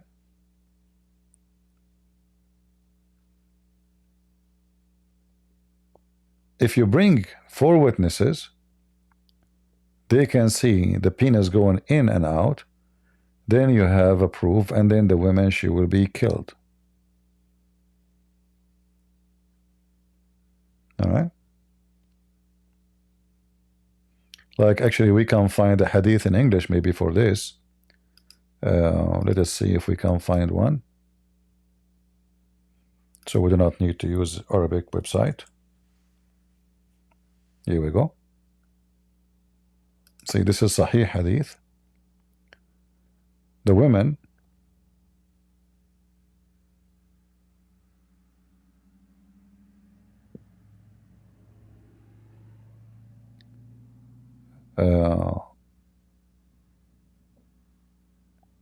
like here they brought a case speaking about a bunch of Jews.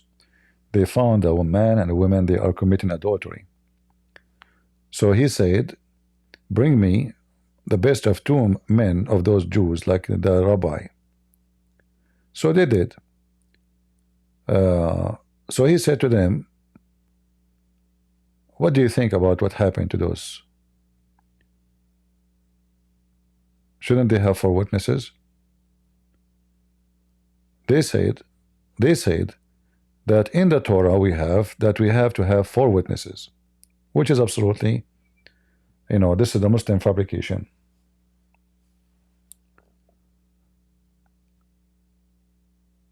And then they mentioned to him, the Jews, they mentioned to him that they have to see her vagina and his penis going like a pin in the ankle.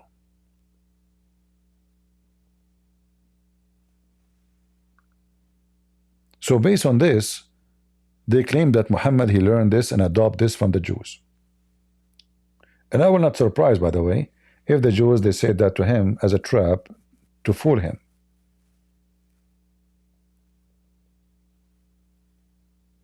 And then Muhammad make it a rule for himself.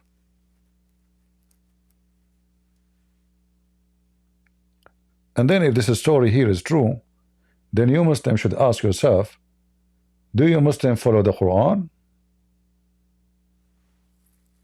Or you follow a Jewish guy saying whatever he wants?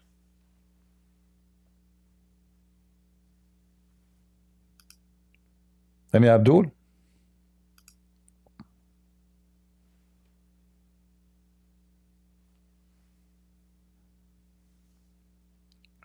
Any Muhammadan? I know these days we don't have Muhammadan. Maybe tomorrow?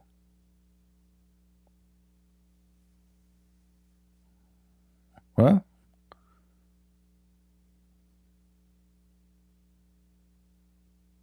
Four witnesses, and they have to see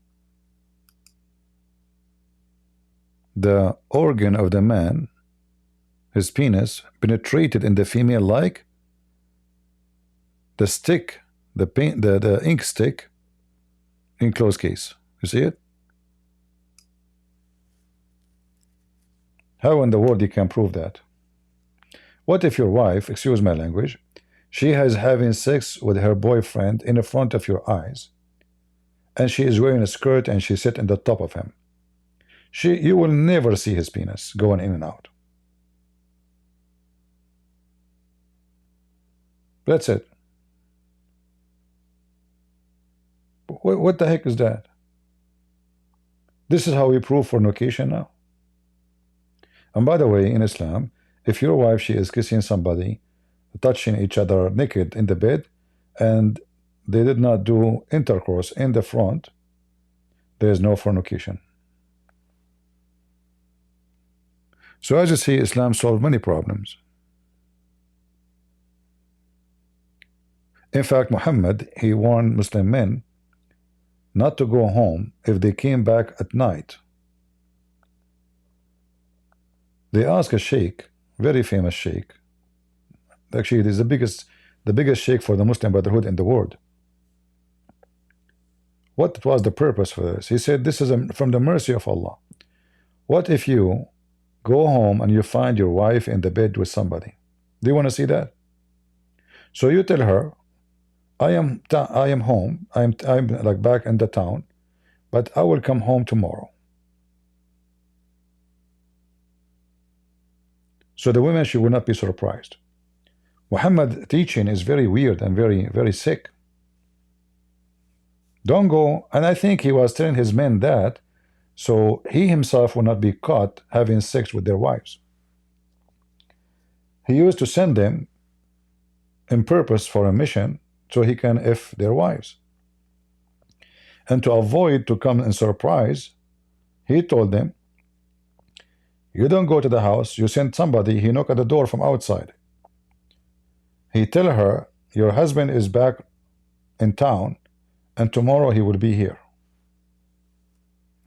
The only way I find a solution for this, the reason for it, is Muhammad is sleeping with somebody woman, and he's afraid the husband will come and cut him sleeping with her.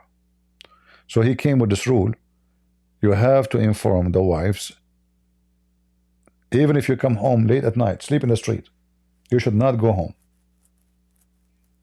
Never go home right away. You have to come the second day, and if you came in the daytime, you have to tell her still, you don't go home right away. You tell her that I am coming, and then you come like maybe a couple of hours left. Never go surprisingly at the house and knock at the door or open the door.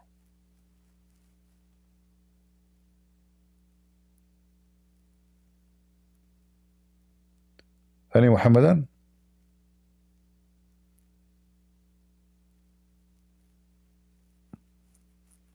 Because why I want to tell men don't go home, you know, what does that mean? Where he will go? There's a hotel at that time. He will go with some friends to sleep in their house. Is that what for? What will happen to the wife if she is surprised? What is she should be happy. What do you mean surprise?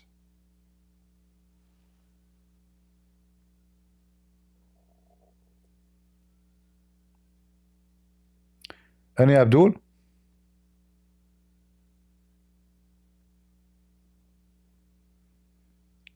We have 200,000 subscriber. Well, I should have 20 million, not 200,000. YouTube, each time I reach certain number, they delete my channel. And they keep pushing me to have monetization. And the other day, yesterday or today, I'm not sure. Maybe yesterday. I went to I saw a Christian channel live. I don't want to say the name, but I could not really watch.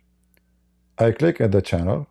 He was live, and then commercial after commercial, like he made the commercial have to play before you can watch his live. I mean, how much people they worship money.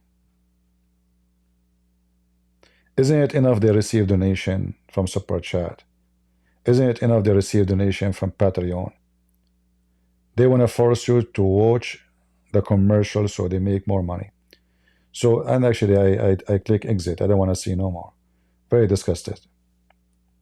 Very disgusting how people they are. This is how you know if people are into God or they are into business. I wanted to see what they are talking about. I'm not going to even chat, you know. Let me see what they are. Maybe they're debating somebody. But then commercial after, before you start, you can't even start right away. They love money.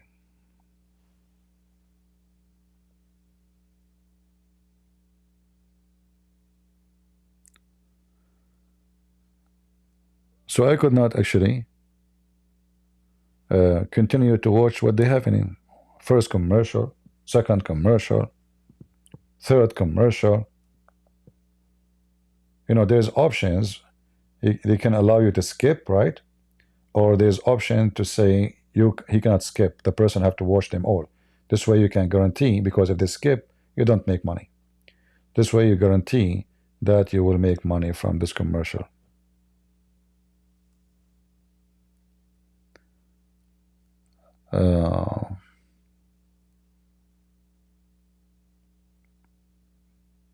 Very disappointing, and yet they claim to be Christians. Businessmen.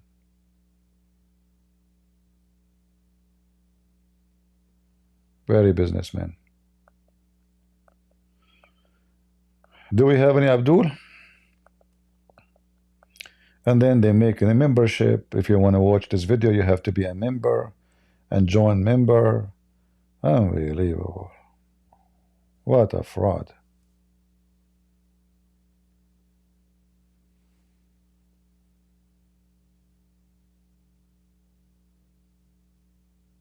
No, YouTube cannot play commercial unless you decide. No, you decide. You decide how the commercial will play. You decide if they can skip. You decide if they cannot. You decide if it's play in the beginning or in the after. You decide. There's options. Yeah.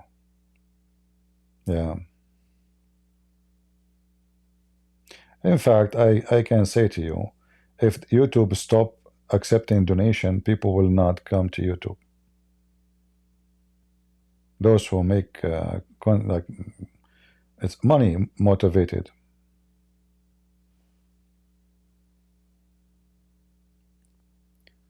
Money.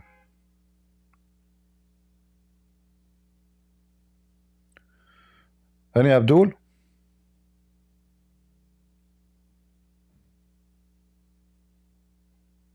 No Abdul? What happened? Where is the Abdul?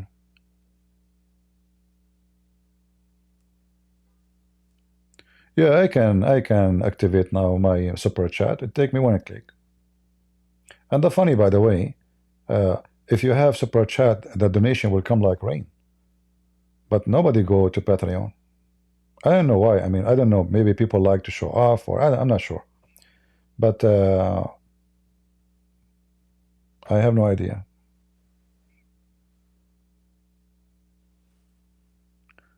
Anyway, God is good.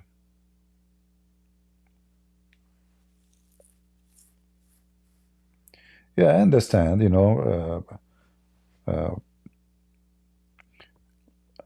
like you see, for me, what I don't like, if your channel is about anything, then okay, this guy he is making his videos to make money. But a person claiming that he is defending Christianity or defending God, or you know, and then you know, they give up even their channel if monetizing is gone. They just drop it off, make a new one, which is obvious that the whole purpose is money. Anyway, the Lord, he said, from their fruits you shall know them. It will be very annoying. In order to watch any of my videos, you have to watch a bunch of stupid commercial, you know, so I can make some money and force you to wait until they finished all the garbage they play on, they post for you. And not only that, because your topic is about Islam, usually commercial will come about the topic: donation for Muslim mosque, donation for Muslim terrorist, donation for Muslim orphan. So they want to make money from those, because you will not get the normal commercial like for a chocolate or for cake or for cars. No, mostly you will get commercial have to do with the title of your video.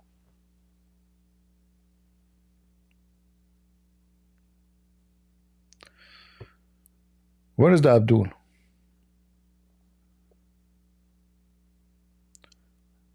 Yeah, this is muta. This is a form of muta, and you have to pay wages because you are doing muta with the one who created the video content, you know? Pay for muta.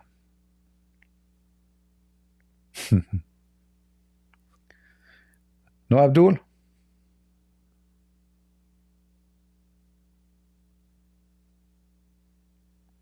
Not even one?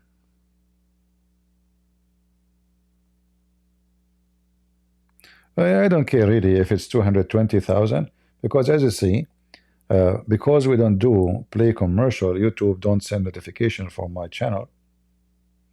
That's why we don't have big number watching. If I play commercial, if they make money from you, you know, they push you. Remember, like now, my YouTube is costing YouTube money. They are not making money from me. This is why most of you don't even receive notification. If I activate super chat, and then YouTube will make a huge number of the money you give to their pocket, then they will push your channel everywhere, which is normal to do. You know, I don't blame them, and it's a company doing business. They are not doing charity.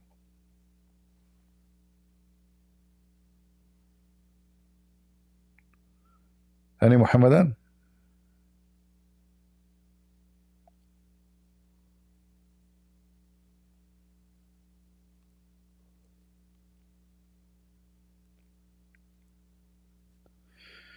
Well, somebody using my channel asking for the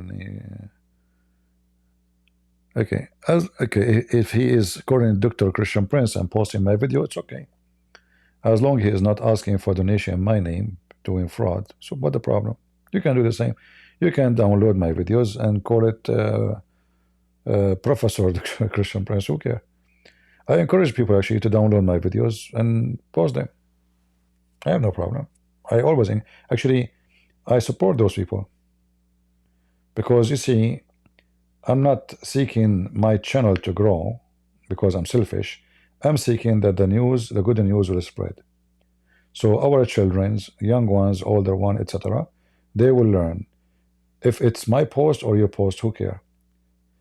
I know people, and I'm not going to say their names too, they used to flag Christians for copying their videos and posting it in different channels. Why they flag them? Because they want everybody to come to his channel. So he flagged them, even though they are Christians supporting, supposedly spreading the truth. But his jealousy of making money, he don't want anyone to take his video. Ah, this is my video. For me, remember how many times I scream at you, especially those who knows me for long. I shout at you, why you don't download? All right? So I support people who download. Those who download and repost, I believe they are better than the one who don't.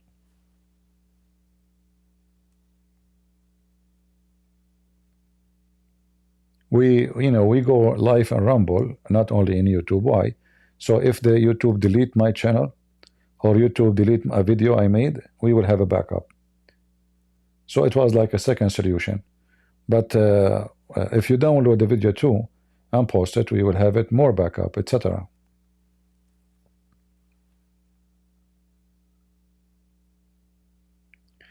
Yeah, we are live in YouTube and Rumble and Discord right now. Okay, we don't have Muslims to call. If any Christians would like to call us for free, as long as we have no Abdul.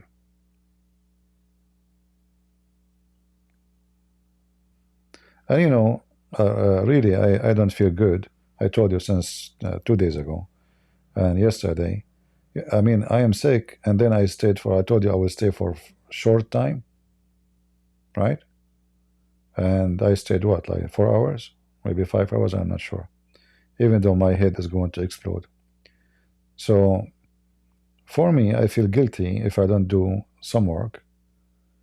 I feel really guilty. I feel like I'm short of work. I did not do what I should do.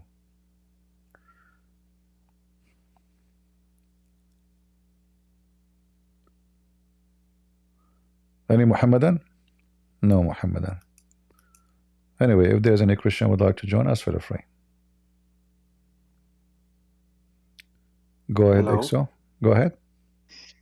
Hey CP, How are how are you you? doing? I'm fine.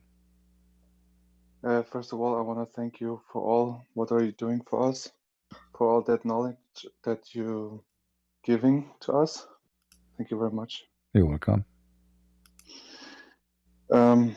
First of all, I just want to ask, why don't you just activate that super chat and know just that your knowledge just gets better to spread out to the world, that more people know you and know the truth? Or why don't you do that actually? There is That's many reasons. If I do that, then any one of you want to watch videos or even join live, he have to be disturbed by commercial from time to time. Same time, if you notice that people who have super chat, they will start favoring the one who donate over the one who don't. So if you ask question and you give money, then they will answer your question, and if you don't, you are nobody, you know. I find it very insulting and very un-Christian behavior. Like, in order for you to answer my question, I have to donate to you, which is not a donation no more, because first my name will pop up, people will see how good I am donating to you. Number two, you get the attention because I donate, and then you say thank you for the donation, and then if you have a question, your question will become first. So what about the person who don't have money and he cannot donate? He will feel bad, he will feel sad, he will feel, look, everybody is donating, I wish I can do something, you know. You know, the Lord, he said, if you give with the right hand, don't let the other hand know. So for me, for sure I accept donation, but no, I don't talk about it. People who donate, I don't even contact them saying thank you, and nobody knows about them, and they are keeping it as the Bible says. So I don't want to be like one of them. Otherwise, for sure, all of us, we need money. Nobody is really. I'm not a millionaire. Thank God, I'm you know, I'm okay. But business is what they are doing, and I don't want to do business. I give my book. I gave my books for free. The first books I printed, Deception of Allah. If anyone remember here from Paltalk, who remember? I gave 100 book for free at that time. In case you do not know, I don't have the money to pay for them. You can ask Osama Daktok. He is the one who printed the books for me. I gave 100 books, and now the problem is not only I gave 100 books, I have to ship them for free too. I made a promise, I have to keep my promise. I don't have the money for it. So instead of making money, like being desperate to make money, so finally I made books. Finally I'm going to sell them to support myself. And finally now the first 100 books is gone, plus shipping. I remember a guy from India, it cost me $34 to ship it to India. $34 just to ship it, you know. And then he complained he did not receive it. So I sent it to him again, you know. This is just the price of the shipping. And then I found out that this guy is a scammer. You know, he was scamming me. You know, a piece of garbage. Yeah. Yeah, But true. anyway, I give my books, most of them for free. I mean, all languages. If I care for money, I will never give not even a single page of them for free. We don't want to. We don't want to do business. It's really sad, you know. People, they claim to be Christian, they are serving God, and they care, and they have jealousy for God and want to expose Muhammad. But in reality, it's about money. They are doing the same as Muslims. Buy halal food cat food, you know. And the other guy, Yeah, it's the best. Mimi Hijab, is saying Nagla seed. Everybody have a business, you know. Muslim, Christians, everybody, you know. I have my books. I don't even talk about them. When the last time I spoke about buying my books, you know, I don't talk about them. Yeah. Yeah. Can I ask you something? Yeah, go ahead. For how long you're actually on YouTube and doing this for free, that YouTube channel and that all knowledge that you're giving? The first, let us say, since the internet exists, I start doing this in the internet. At that time, we used to use DSL, if anyone remember what DSL is. I use, even to make a video, I bought a camcorder. I hold it with my hand because we don't have a software to record the screen like now. So I hold the camera with my hand, and then I record the screen, and I translate, because like we don't have now those websites in English for the Quran, and everything was in Arabic, everything in Arabic. And to load the video, 5-minute video in the internet, it take forever. I remember, like, sometime you go, you start loading the video, you come the second day, still the video file, it's not even 5 minutes, is loaded in the internet. So it was a very, you know, a lot of a struggle. And I used to, like, I spend a lot of hours. And I spend at least, if I say the first 14, maybe for first 16 years, I never receive a penny or donation for the work I do. Even though I used to stay, you know, 10 hours, 11 hours. Sometime I come from work, I eat, I go online, I stay until the morning almost, I go to work again. Especially in the weekend, you know. Yeah. People here, who is here from Paltalk time? Anyone remember? Do we have anyone from Paltalk? If there's anyone here from Paltalk, let me know.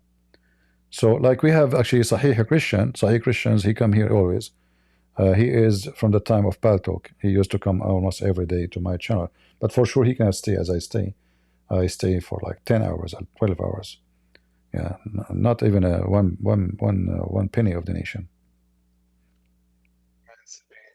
In my opinion, you deserve to, like, activate the super chat with everything that promotes your channel, because I just listening to you for 5 months now, and how I know you, that you are a very honorable man, a man of God, there's no question. So in my personal opinion, you deserve to do everything that promotes your knowledge to the world, because I think a lot of people are suffering for the not knowledge, not truth.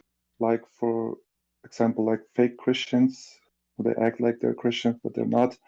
They're doing for the money, like for only donations. But in my opinion, you deserve to, like, do everything to promote your channel, because you're a honorable man. Well, God is good. You know, it's okay. You know, actually, I understand, like, people, they want to make money. I mean, so some people, they are, they need to be supported too.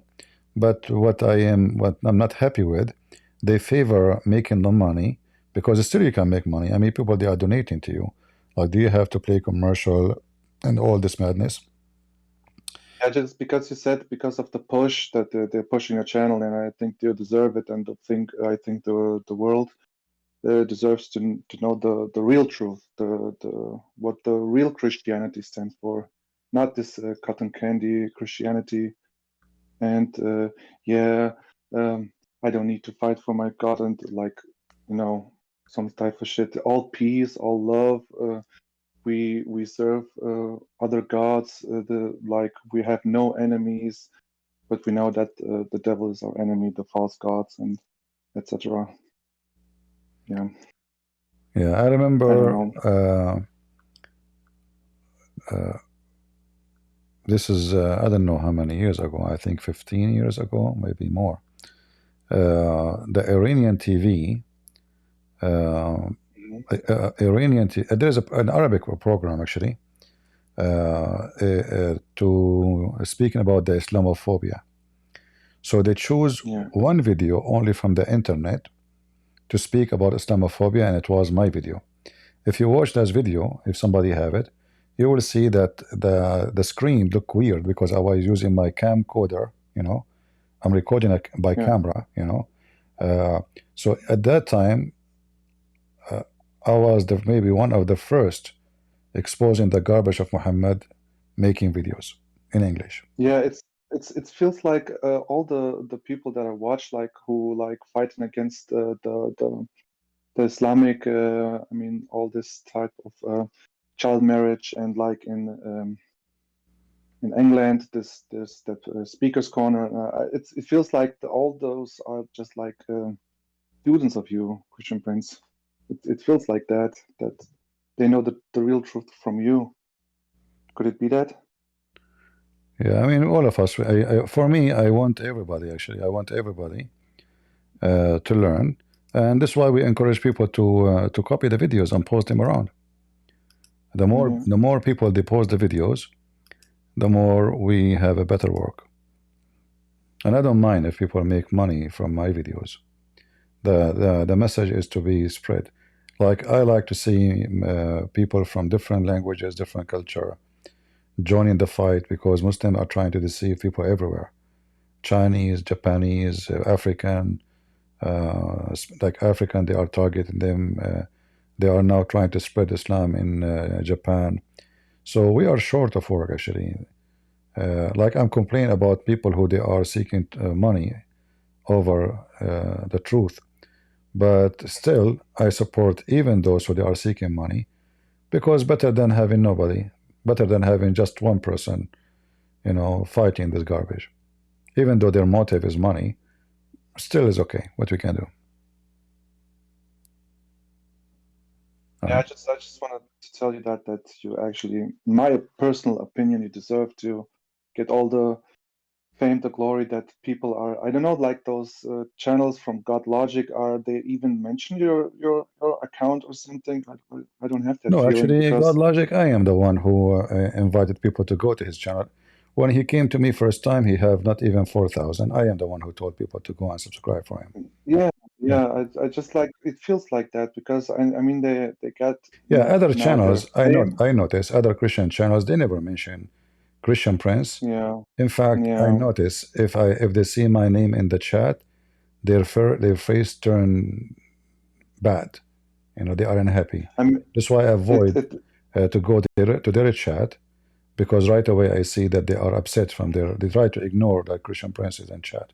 Yeah, but I never ignore them. You know, when they come to they call me, I always say go and subscribe to this guy, to that guy. If anyone call me, and all of you are my witness, and say he's an ex-Muslim, he have a channel, I right away ask people to support him, right? But they never did that to me. They never asked people to. Yeah. Because I know their nature. They are not decent. You know, they are not. The money is at their first Yeah, they want place, people to come to them, and yeah, even when yeah. they group together, because they are the same equality. Yeah. That's all right. I don't have to start to talk about like Sam Shamoun or something. We know about them already. Sam Shamoun, I am the one who promote his channel. Nobody used to go there. Yeah. In fact, he called Feels me. like that. He called me so people will know about him. I know him. He don't call me just to. He called me, says you are my teacher, etc. But the whole idea, people will know that this is Sam Shamoun. I support him, so people will subscribe. You know, that reminds me of that part of the Bible when John said, "Make a straight path for the Lord to travel." But in that case, that will be not like the Lord, but you're like the king of the teachers. You know, like after Jesus. I mean, of course. Yeah. Like, yeah. All right. Well, Okay, yeah, I just wanted to thank you, CP, and you deserve all the fame. And yeah, no, I don't want bless you. fame. I'm not seeking fame. Fame is Yeah, the yeah, last. No, I listen, don't mean like, you got me wrong, my friend. There's yeah. no fame here. No, that's it's If I not about want, fame. if I I mean, want like, fame, I will speak using my real name. I will open my camera, and then I will yeah, receive the fame. You do not know me. If you see me in the street, you will not even know it's me. If you read my books, it says a Christian Prince. You do not know the author. And if one day I die, you will not even go on my funeral. So fame is the last thing I seek, and yeah, I know it's that. my I actually know it's that. my enemy. The fame is my enemy, because I believe fame is sick.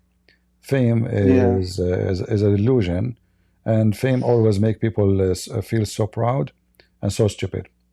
And the more proud you yeah, are, yeah. So for me, I receive no glory of my own, because who was a Christian Prince? Nobody. You don't know him. You know. no, don't say that. Yeah. No, I'm nobody. I'm nobody. But anyway, I mean, fame is the last thing I'm worried about. What I fame? know. I refuse even to go to channels, even though I know they can promote my name as a Christian Prince. I don't go. You know, many they invite me. I say no. Yeah. In my personal opinion, like I said, you deserve everything. And when I say fame, I mean the fame in the sake of the world, that they know the real truth and the real Yeah, the truth is master something different. We do. Actually, you know, my friend, the people who watch my videos are huge, massive, but mostly they watch Yeah, them not in my channel. They watch them in other channels. You know. yeah, Actually, there's people who play my videos, like a video I make it have 20,000. The same video I just posted, somebody else copy it, he will have 50,000. Yeah. So because YouTube, they shadow my channel too, but they don't shadow the yeah. other ones. You know, they don't target them. You're too dangerous for them, you know. You're too dangerous, and you're speaking That's all right. like the real truth, you know. Yeah. Well, thank you very much, brother, for joining us. No problem. Thank you, CP. God bless you. God bless. We have Swigs. Hey, CP, how are you? I'm fine.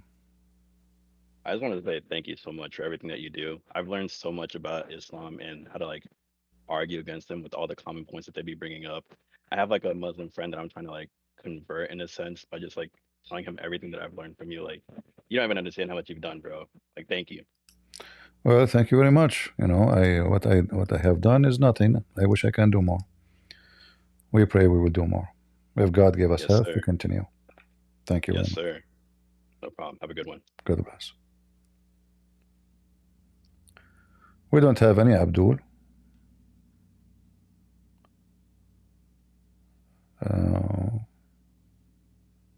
We are short of Abdul these days.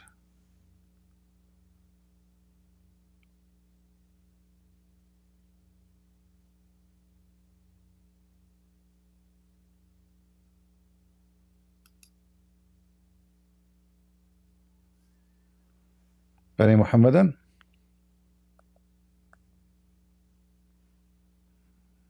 All right, we don't have too many people.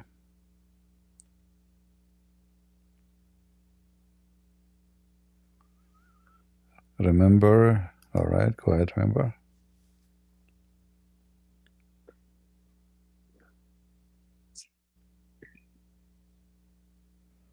Go ahead. Hi, TP. How are you? I'm fine. That's good. Hey, I come from a Hindu family and I've become Christian about 10 years ago. Okay. And my wife comes from a Muslim family. Quite often, some of her her relatives do ask, do say things like, oh, the Islam is a peaceful religion. Muhammad is, they try to give you this picture that Islam is perfect. But I've been listening to you for a while, and obviously you've been shedding a lot of truth of what Islam really is. So thank you so much for that first. But I had a question. In one of your previous videos, you mentioned something about Allah and the origination of that word and why Arabs tend to use that word in their Bible. Could you expand on that again? And is there some sort of resource that I can actually reference whenever I'm speaking to my relative?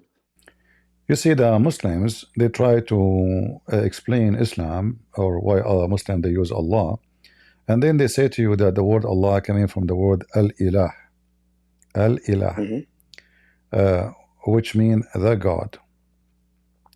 But the fact, the Muslims, all of them agree that Allah is a name, is not a word coming from other word. So they lie when they try to make it or route the word to different direction. So the word in the word for God in Aramaic, even in Israel in Old Hebrew, it used to be al, al. All right, al. By time, the Hebrew changed and become el. So Emmanuel become Emmanuel. Mikael become Mikael. Israel. The word Israel never been used actually in the Old Hebrew. It was Israel. So sometimes the word Al, which is God, is in the beginning of the word or at the end of the word. Like, Mikael, or like if we go to old names like Daniel. So Al is a word mean God. This is the Aramaic, which is the Hebrew coming from it too, and the Arabic. So Allah is God, La. The word Al is God. La is the name. The Muslims, they try to mix between this and the word Ilah. If we go back and study the Bible, we will find that the name of Abraham was not Abraham, was Abram. And the word and the name of the wife of Abraham is Sarai or Sarai, not Sarah. So what the Old Testament shows us that God inserted the letter H or ha, ha, into the name, and that letter is just to add the Spirit of God. So letter H present the Spirit. It's not just a letter. All right. So the word Ilah in the Aramaic is not a word by itself. It is Il. The H is the Spirit of God. Are you with me? The H is what? Sorry, I missed you there. The letter H is the Spirit. Is the Spirit of God. Okay. All right. Yep. So when God he insert the letter H into the name of Abraham, and the letter H into the name of Sarai, the name changed and became from Abraham became Abraham, and from Sarai became Sarah. All right. Like you can go and read in Genesis 17:11 or Genesis 16. So anyway, this is a story about Abraham and how the name changed. So the Ilah, I'm just giving you like a hint about what the letter H present. So in the Old Aramaic, Ilah have nothing to do with the word Allah, because that Ilah is not a name of God. It's not a name. It is a God who have a spirit, and the God of Islam have no spirit. So that letter H at the end, I wish I can use a board here to write, but this software I'm using doesn't allow me to do that, to show you. I used to use a previous software can help me to do that. So anyway, the H at the end is the Spirit of God, and it's not part of the language. It is added for a sound, present the Spirit of God, the same as the name of Abraham, the same as the name of Sarah. But the word of the God of Islam, Allah, is not Al-Ilah. It is Al-Lah. This is why if we go to the Quran and we read the chapter 1, verse number 2, If we go, let us show you the screen here. If we go to the first chapter in the Quran, you will see that here Allah look different from Allah here. Why? Because this is not Allah. This is Alhamdulillah. Li in Arabic mean two. Yep. Lah Wow. is the name of the God. Yep. All right. The first one, Bismillah. Bismillah. Yeah. Allah, because simply it is two words, not one. Al is the word mean God. La is the name of the God. Like we say, God Moon, God Zeus, God Venus. You know, so Al is not part of the word, even though it's written in Arabic like this. Actually, in the old Arabic, it was not connected. Okay. Yeah. Yeah. I don't know if I explained That's to you or you need more explanation. No, you did. No, that's perfect. Thank you so much. Can I ask you another question, if that's okay? All right. So obviously, me and my wife are both Christians now, but we do still have some family members who are Hindus or Muslims, and we are obviously praying for them. But one of the objection, mainly from my wife's side, is that they respect Jesus. They believe that Jesus is a prophet, as you would obviously know. And they think that Muhammad is a good guy. And sometimes, especially with my brother-in-law, who used to be a Christian, he was the one who actually got Christianity into the family for my wife first time, and that's how she became a Christian. Now he's gone back to Islam.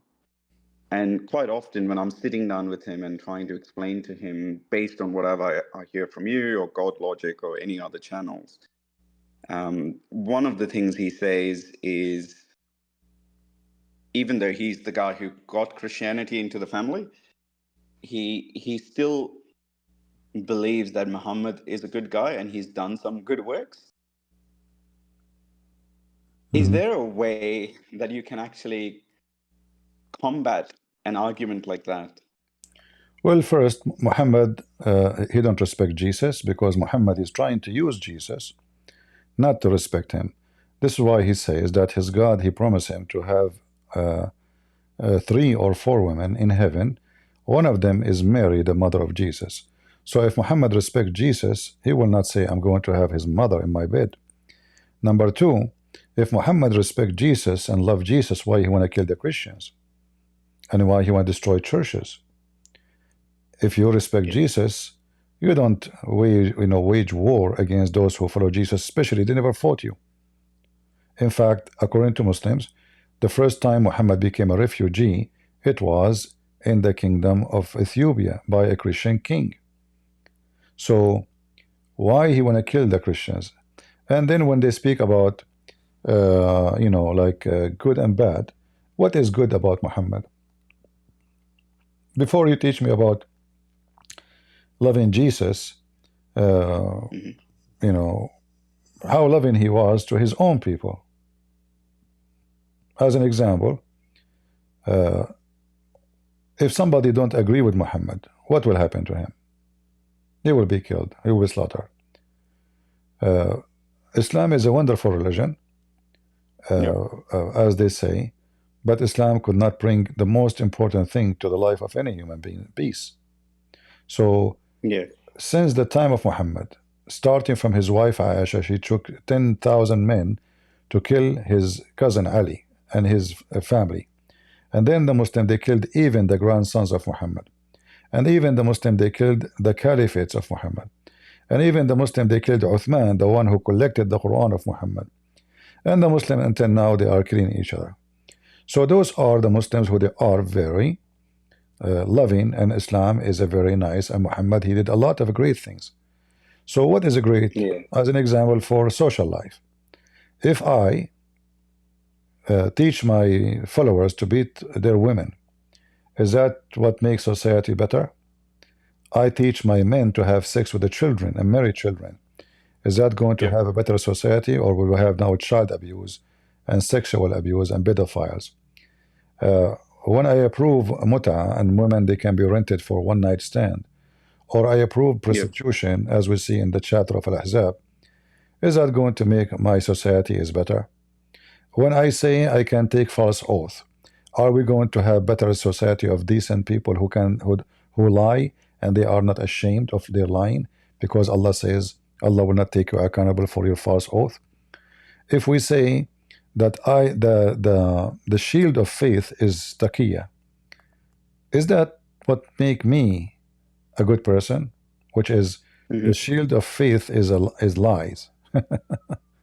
You know, how in the world that is a better society?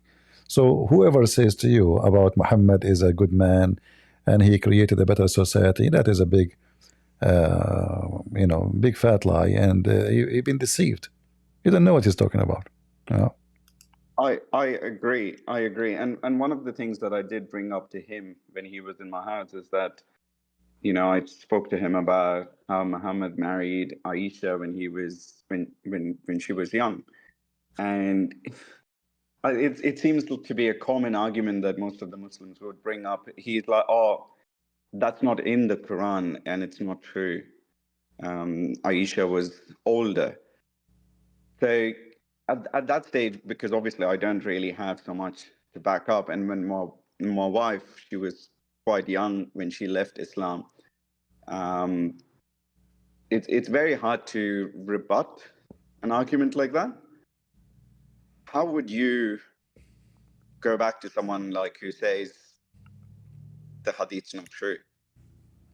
Well, I mean, the Muslim, they say to us that Islam is a preserved, and then they say to us that Islam is not preserved. So is it a preserved? Or because when you say the hadith is not true, they are saying to us that the Quran is the only book. Do they believe in the Quran only? No, because Islam is based on the hadith more than the Quran. So where is the preserved Islam then, if they say to us the hadith is not preserved? So obviously the hadith is not preserved because simply the Muslims are not trustworthy. Because who wrote the hadith? Muslims. Who is denying the trustworthy of Muslims? Muslims. So I reject what Muslim says about Muhammad.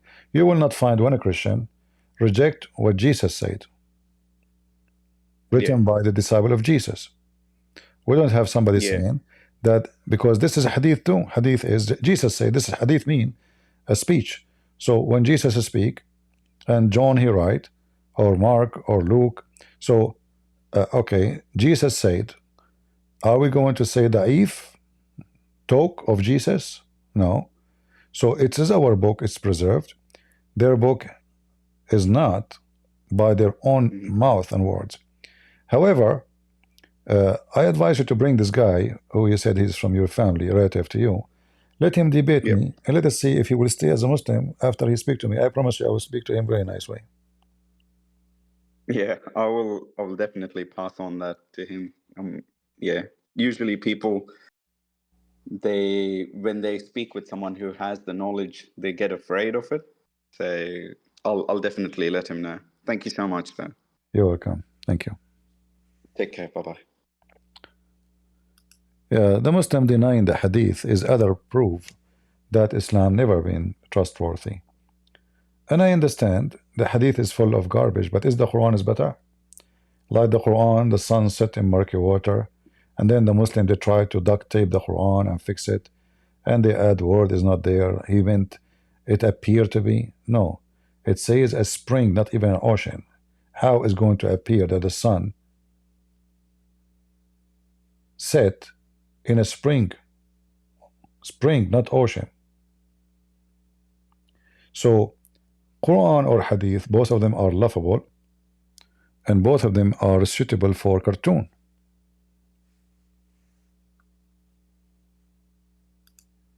All right.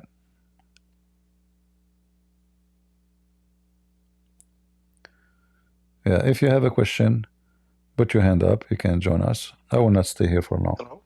Go ahead, TNT. Hello? Hello, hello.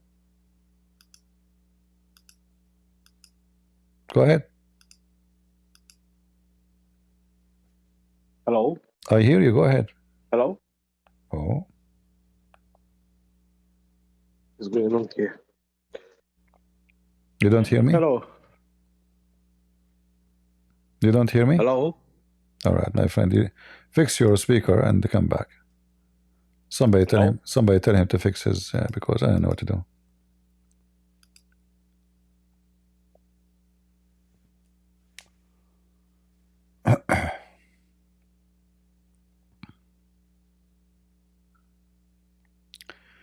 Is it true that you cannot find Ibrahim wife name in the Quran? Yeah, there's many things in the Quran are missing, like the name of the wife. There's many things, not only. I mean, what the Quran says about Abraham? Nothing. According to the Quran, Abraham, his father, his name is Azar. So Muhammad, he have a wrong. Mary, her father is Amran. So the stupid Muhammad, he think that Mary, she is the sister of Aaron and the daughter of Amram, the father of Moses. Muhammad, he heard that the Aramaic, they say that Abraham, he said to his father Azar. So what Muhammad, he thought Azar is the name of the father of Abraham, but Azar is a word being foolish in the ancient Aramaic. So Abraham, he said to his father, foolish, are you going to worship idols? The stupid Muhammad, because the word Azar is a strange foreign word, he thought that this is the name of his father. So suddenly Abraham father, his name become foolish. Jovin? Yeah, can you hear me? I hear you, go ahead. I just had a question. Were you born Christian? There's nobody is born Christians. We as a Christians, we have to be born again, as the Bible said. If you mean I'm born of a Christian family, yes. Oh, okay, so you're from a Christian family. Yeah. Okay, are you from somewhere in the Middle East? Is that like an interview about like a newspaper? I'm trying to understand where you come from, you know, what your Well, if background you is sit a and little why you bit, you will notice that I speak Arabic. Arabic is my first language, so I am an Arab from the Middle East. Okay, okay. So the way you speak, it's just strange to me because if you're coming from a Christian background and you're Arab, at least you have an Arabic dialect.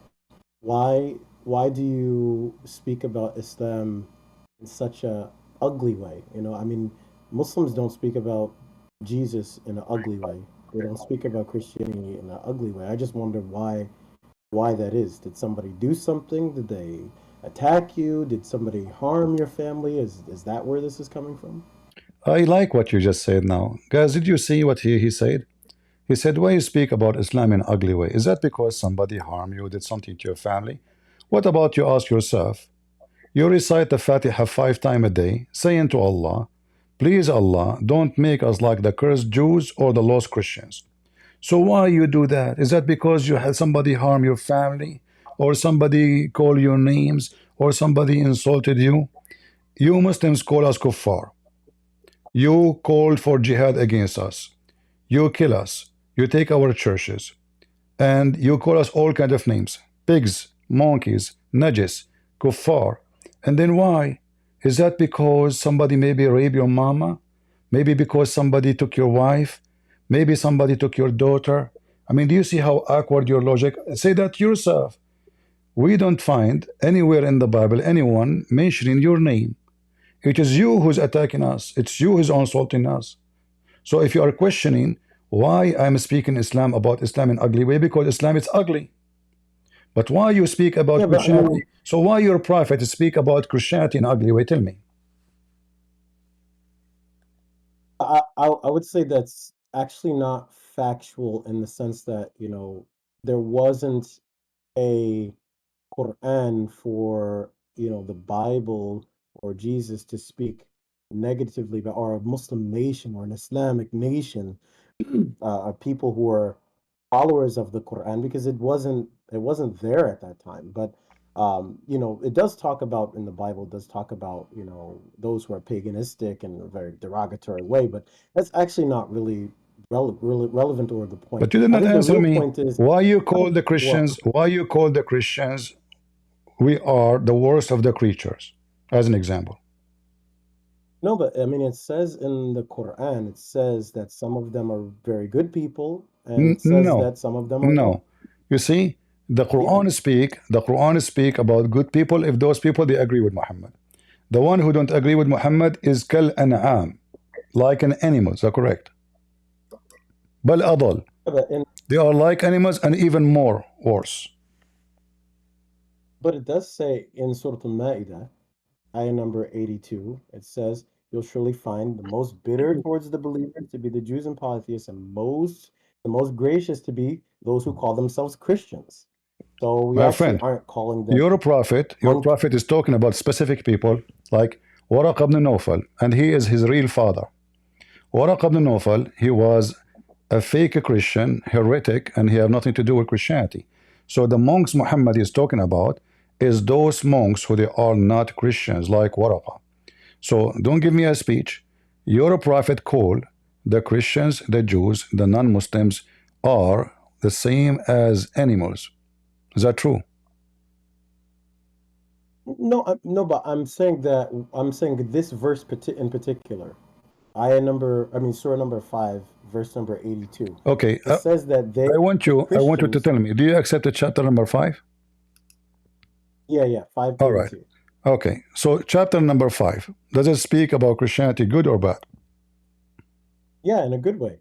It says that they're most gracious towards those. All They're right. the most gracious toward them. Okay, in chapter 5, can you read for me chapter 5, verse number 14? 14. Uh-huh. Sorry, number 14. Let me pull it up. Okay, 1 second.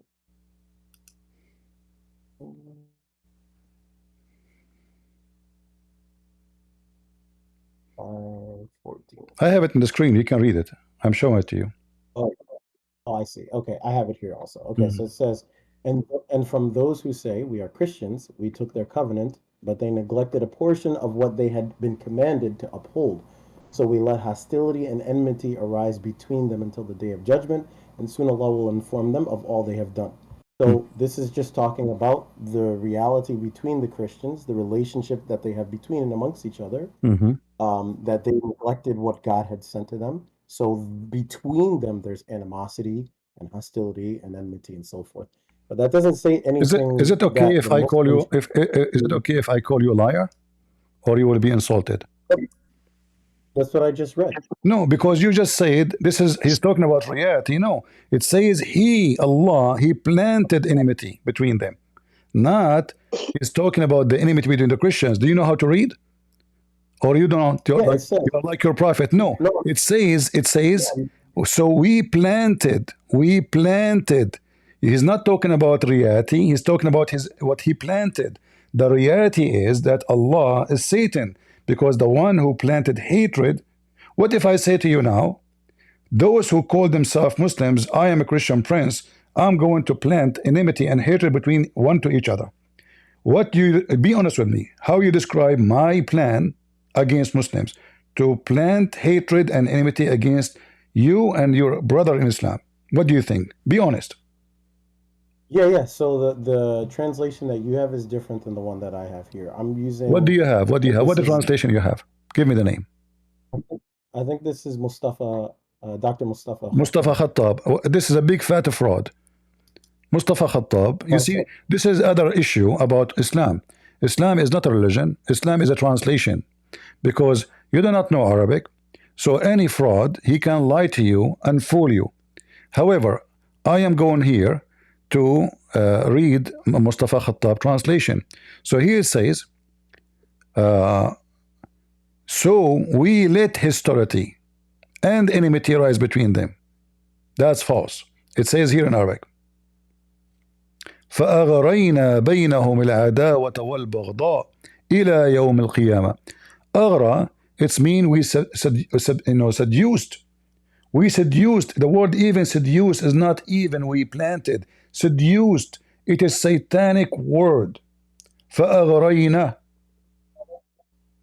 You can take the same word. You can take the same word أغرى or أغرينا and put it in Google translation. In fact, I can translate. Here we go. You know, let me highlight it. Comes from the word غَرَوَى, right? So we tempted them. This is a translation of Google. But the real meaning, we seduced them to do enmity.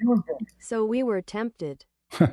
So Allah, He seduced the Christians to be enemy to each other until the day of judgment. And let me ask you now, if I make Muslims enemy to each other until the day of judgment, did I make Muslims better a human being or worse?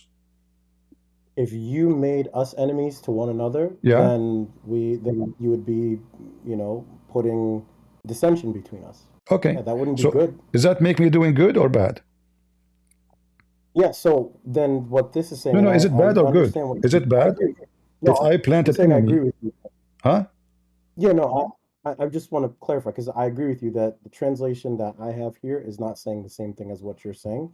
And غَرَوَى definitely does translate to incite. I'm looking in the Hans Ver dictionary. So it does say to instigate, to abet, to urge, to impel. So what Allah subhanahu wa ta'ala is actually saying, instead of saying, so we let hostility and enmity, well, we put hostility and enmity between them to arise between them until the day of judgment. Why? Well, what he's just saying there, yeah, he's not, but this is different than what I was arguing. I was just arguing, this is not saying Christians are monkeys and all this other stuff. They're not. I was asking the question from the beginning is why you speak ugly about Muslims. Because I'm not speaking ugly about Muslims. Muslims are ugly anyway, because you Muslims kill each other. Aisha, she took an army of 10,000 men to kill Ali. Is that because of the CIA? Who killed Uthman? The ugly Muslims. Yeah, I mean, Uthman is the one who collected the Quran for you. How you reward him? You kill him. Not only you kill him, you take the hair from his beard one by one before you kill him. Not only you do that, after you kill him, you cut his head. Not only that, after you cut his head, you put it in a stick. And not only that, you go and you bury him with the Jews.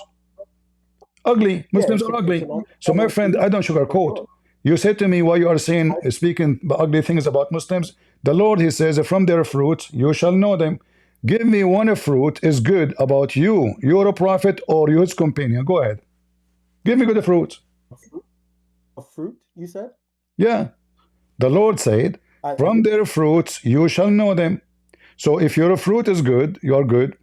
If your fruit is ugly, you're ugly. So go ahead, give me the fruit of your prophet companion, the fruit of Muhammad.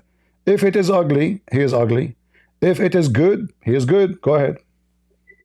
I see your argument. Okay, I understand. I wasn't understanding it originally. But yeah, so you're saying if there's anything good that's coming from him or anything bad that's coming from him, then that's related to him. Can you But, speak louder, please? Can you speak louder? Yeah, can you hear me? Can you hear me okay? Yeah, better? better now. Okay, go ahead. Yeah, so I wanted to actually respond to the other part because it's hard to follow if you're asking a new question. But you know, the point was actually the Christian people, right? Christian people, and the Quran does speak about Christianity and the reality of Christianity, and God can say whatever He wants about whatever, you know, people who don't follow Him. That's His choice. What is the reality of Christianity? What is the reality? You are trying to avoid my question. Allah will spread hatred. Is that will make Christians better people or worse? Let us say the Christians are bad. Let us say the Christians are bad. Let us say that. Okay. So now Allah decide to implement hatred and enmity between the Christians until the day of judgment. Is that will fix in the Christians or will make them worse? Oh, that will deter them from their people and their beliefs. Which, if the Quran is true, then Hold on, guys. So now, if I go and implant a bomb in your house, and then tell your brother that it is, and tell your family that it's your brother, the Muslim, he did it, that will make you closer to Christianity. So now I will make the Muslim kill each other because that will make them close to Christianity. What kind of, this is satanic logic. No, that's not a good analogy because So planting a tell bomb me will. how implanting hatred between the Christians will help Islam. I will tell Okay, you. well, look at it. I will tell you. So you can conquer them, so you can rape them, so you can take their land, and you make them your slaves. Yeah, but I don't see it that way. I mean, you could easily Who just are say you? that Who are if you to see it this way? Who are you to see? I'm speaking about facts. I can give a reference. Did your prophet says that the best of you is the one who bring non-Muslims like dogs with a chain around their necks? Where did he say that? In the book of Mickey Mouse. But before you go too far, I wanted to. I'm not going address far. that Don't go. Don't go. Listen, I'm not going far. We're in the topic. You're a prophet, he said. You see, I read Mickey Mouse all the time. In the book of Mickey Mouse, in the book of Mickey Mouse, it says that you're a prophet. He says that the best of you is the one who go and kill non-Muslims and bring them like dogs and put chains around their necks until they embrace Islam. Is Islam is ugly or not? This is referring to the verse, right? At verse 3. This is a 1. hadith. Can we read it? This is a hadith. Yeah. Yep, it's the hadith. And this is a verse in the Quran saying that the Muslims are KKK. They are supreme. They are the white supreme nation. But it's not saying. So that's why I'm saying. Where does it say Christian? Where does it say? My friend, anyone who is not a Muslim, he is part of the chain game. So you go, you are the best of mankind. Why? Because you go, you hunt them like dogs. You put a chain around their necks. You enslave them. You torture them until they embrace Islam. In fact, even after they embrace Islam, still you keep them as slaves. I can show you tons of reference. So is that ugly or this is good? Well, do you see the point? This is why I was trying to make the point. Is that ugly or good? Don't tell me points. Is this is ugly to bring somebody into Islam by the chain around his neck? Is that ugly or good? I want to answer your question. If you have a belief that's going to destroy you, then wouldn't I want to deter you from that? Well, I can use the same logic. Guys, look at this logic. So I can say that Islam will destroy you. So I will bring a chain, put it around your neck, bring you like a dog, because I want to save you. And the Hindus can say the same. And the Hindus can say the same. And the Buddhists can say the same. You see how hypocrite you are? No, but it's not talking about physical chains. No, this is physical chain. You're a prophet. He says, go and kill them. Go. He said in chapter 9, verse 29. Attack those from those the Christians and the Jews specifically. Stop being hypocrite. 920. But 929 is talking about the battle. It's not talking about what battle? They are Abdul. Listen, what battle? There's no battle. Those are people who they are living in Syria. He said, attack the Roman and get the blonde girls. Did your prophet say attack the Roman and get the blonde girls? Yeah, I mean, but look, there's context to these. This is the context. I'm giving you the context. Did your prophet says attack the Roman so you can get the blonde girls? Can we pull up the verse? You do not know what I'm talking about? No, I'm not sure which verse you're talking about. Oh, okay. But Let us see. I mean, I live with Christians, Jews, people all around us, and we You are a talk to hypocrite each other. because do you have a Christian friends? Yeah, of course. You said to me, you like chapter 5. Chapter 5, verse 51 says, take not Christians and Jews as a friends. And if you take any of them as a friend, you are one of them. But you just said, no, it says, you just said, it doesn't say friend. No, it says a friend. It says a friend. You know Arabic, it says awliya. Awliya My doesn't mean friend, awliya mean friends and protectors, not only one thing. It means friends and protectors. You want to show you? Yeah. In this context, it means. Don't tell me context. No, it means only one thing. Awliya is somebody you trust, you friend, and you protect each other. Like you became close. So this is what it says. Chapter 5, verse 51. And remember, this is the verse. You yourself, look, this is your Khattab. This is the translation you choose. Look at this. Look at it says. Yeah. Okay. Yeah. Neither take Jews or Christians as guardians. Yeah, guardians is different than a friend. A friend okay, hold on. Do you take the American police as guardian for you? Guardian in what sense? Over my what sense? No, what sense? They're police. I mean, They are no, the but guardian. You see, I'm going with your lies. I'm going with the lies of the translation you gave me. The police are your it's not guardian. a They are the one who protect you. So do you call the Christian police if somebody come to your house? Yes or no? We call the police, of course, if somebody is attacking you. All you right. call So the so you authorities. are not a Muslim then. You are not a Muslim. No, but this is You not, see, I'm going with your translation. If you take them as guardian, you are one of them. guardians in what sense? Of Guys, course, what that you sense? What you sense? know, Guardian mean guardian, God, God, bodyguard, guardian. So now he does not know what guardian. A second or so ago he says awliya does not mean friends. He said guardian. Okay, guardian. Here we go. We stuck with guardian. Now we do not know what I guardian. didn't say Guardian have many guardian. definition now. I didn't say guardian. I didn't say guardian. Actually, I said awliya means like a very close, intimate What partner, friend intimate? that Are you you going to have that would sex with them? Where do you get this from? I'm not saying that. Look, this is it's not as you're putting it. Listen, You're listen. making Do it you sound speak as if Arabic? Do you speak Arabic?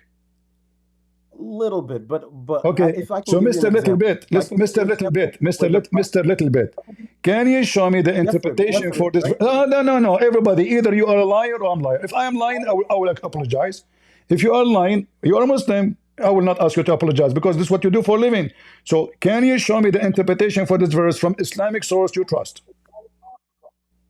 Yeah, I mean, I would have to go and look it up, but No, we actually, have, I we wanted to have. give I you an can do it for example. you right now. You want me to get you busted? Can I You give Muslims you an are example of Yathrib? you Muslims are lying machine. You Muslims are a lying machine. You have no shame. So when you say when a Muslim he says something, when a Muslim he says something, I always say, never trust a Muslim. Whatever he say, he is a liar. He is a fraud. Okay, why do you think the prophet went to the Listen, Christians as because to protect them? he ran to seek refugee, but when he gets stronger, he want to kill them because he's a coward.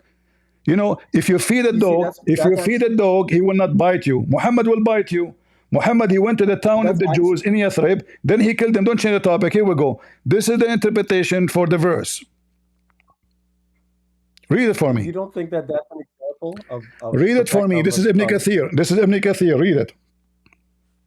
I actually can't see anything on your screen. No, you can. You cannot see. Okay, I will show you again. Here we go. Did you? This is Ibn Kathir. Now you will tell me Ibn Kathir is a fake Muslim and you are the true Muslim. Go ahead. Oh, there we go. It's coming up. It's slowly coming up. All right. Okay, there we go. So this is wordofallah.com tafsir. Or you believe, do not take friends from the Jews and the Christians, as they are but friends of each other. And if any among you befriends them, then surely he is one of them. Verily, Allah guides not those people who are wrongdoers. Okay, that's the translation. No, this is not a translation. This is not a translation. This is Ibn Kathir. And we see, okay. Uh-huh. Office is blaming servants, Jews from having Jews and Christians as friends. Yeah, but I don't agree with this interpretation. Who are because you? friends, Who are you? Okay, give me okay, Abdul, listen. Give me one interpretation agree with your point. I challenge you. Okay, Sadiqi and Rafiq. Who is this guy Sadiqi? Who is the Sadiqi? I mean, give me a scholar. You give me a guy who is born yesterday. Give me a scholar. Al-Qurtubi, Al-Tabari, Al-Jalalain, Ibn Kathir. Who's Sadiqi? A guy from Pakistan? No, I'm saying that's the translation of friend. That's not the same thing. No, this is not a translation. You see, we are the Arab. Don't give me a Pakistani guy do not know how to say his prophet name correctly. So this is Ibn Kathir. You want to show you Al-Qurtubi? What about Al-Tabari? What about Al-Jalalain? What about Ibn Taymiyyah? What about, listen, don't play the game. Shame on you. In fact, in front of everybody, can a Muslim take even his own family as a friends if they are not Muslims? Can a Muslim take his own family as friends if they're not Muslims? Yeah. I mean, not awliya, but they can be friendly with each other. Can you love them? Can you love them?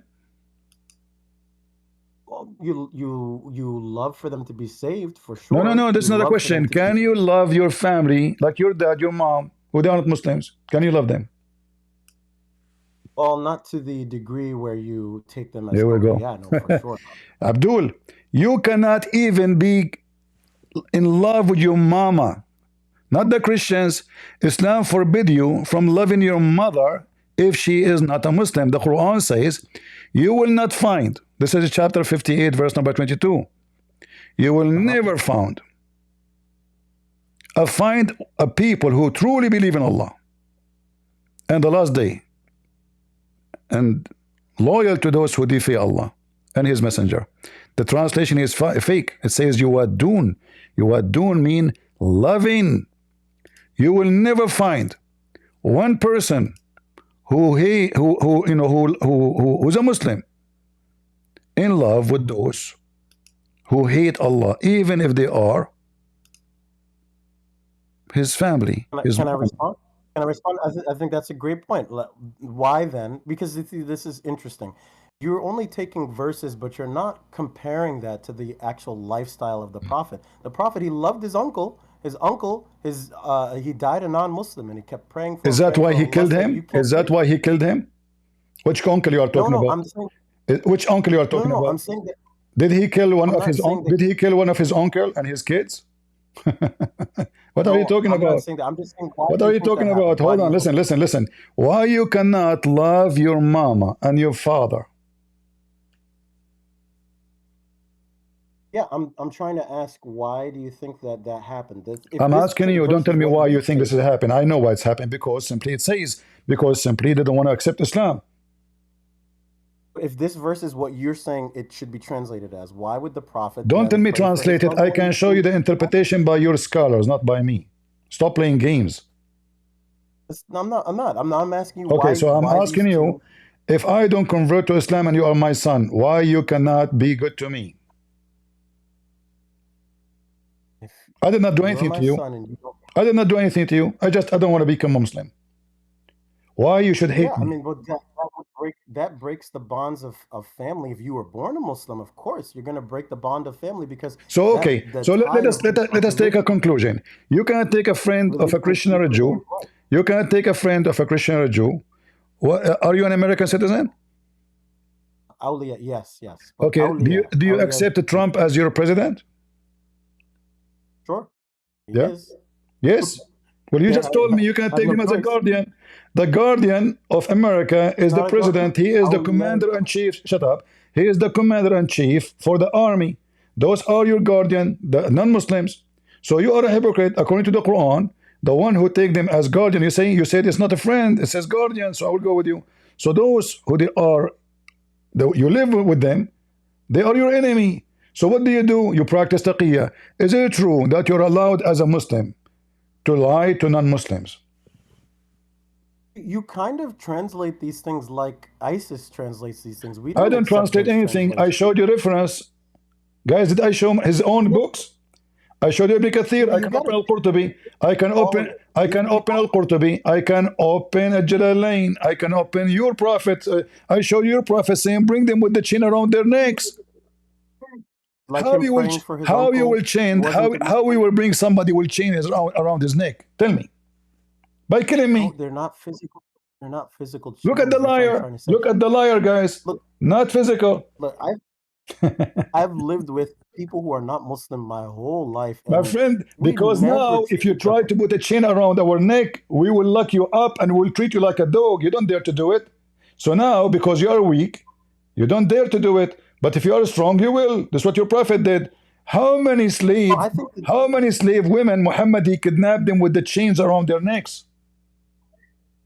I think the true message of the Prophet and Islam is love between all of us. Yes, there are verses that is a big fact. Okay, in front of everybody, you see the love between each of us. Did your prophet say that non-Muslims are filthy? That najas is different than not filthy like your dogs. No, you are filthy. Can I touch your Quran? Can I touch your Quran? Meaning impure. Can I touch your Quran? No, meaning impure. That doesn't mean no. That you're Najis. Okay, dog is najis. Is that correct? According to the other madhahib, yes, except for okay. Maliki, that is piss as najis? Is what is it? Piss. Like urine. Yeah, of course. Yeah. Okay. And Christians are najis. A second ago you said to me, a second ago you said to me, not physically. I mean, do you see the hypocrisy?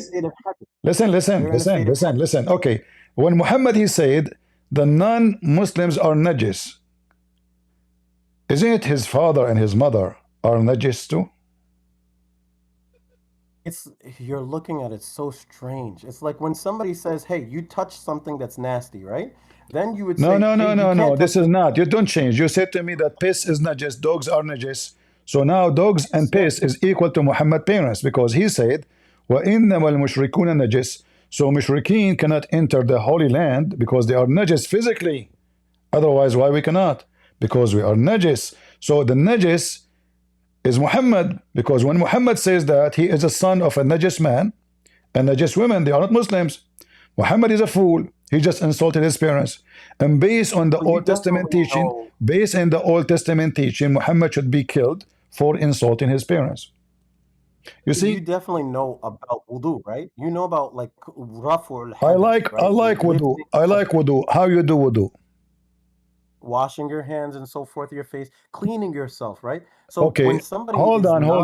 When you do wudu, do you use? I heard that Muslim they use women blood menstruation to clean themselves. Is that true? Okay, so I just wanted to make one point. Just no. You mentioned wudu. Hold on. Is it true that you Muslims you use women blood from menstruation to prepare yourself to meet Allah and meat of dead dogs? You're jumping from so many different topics. I'm not jumping. It's you who mentioned, guys. Who is the one who mentioned wudu? Is it me or him?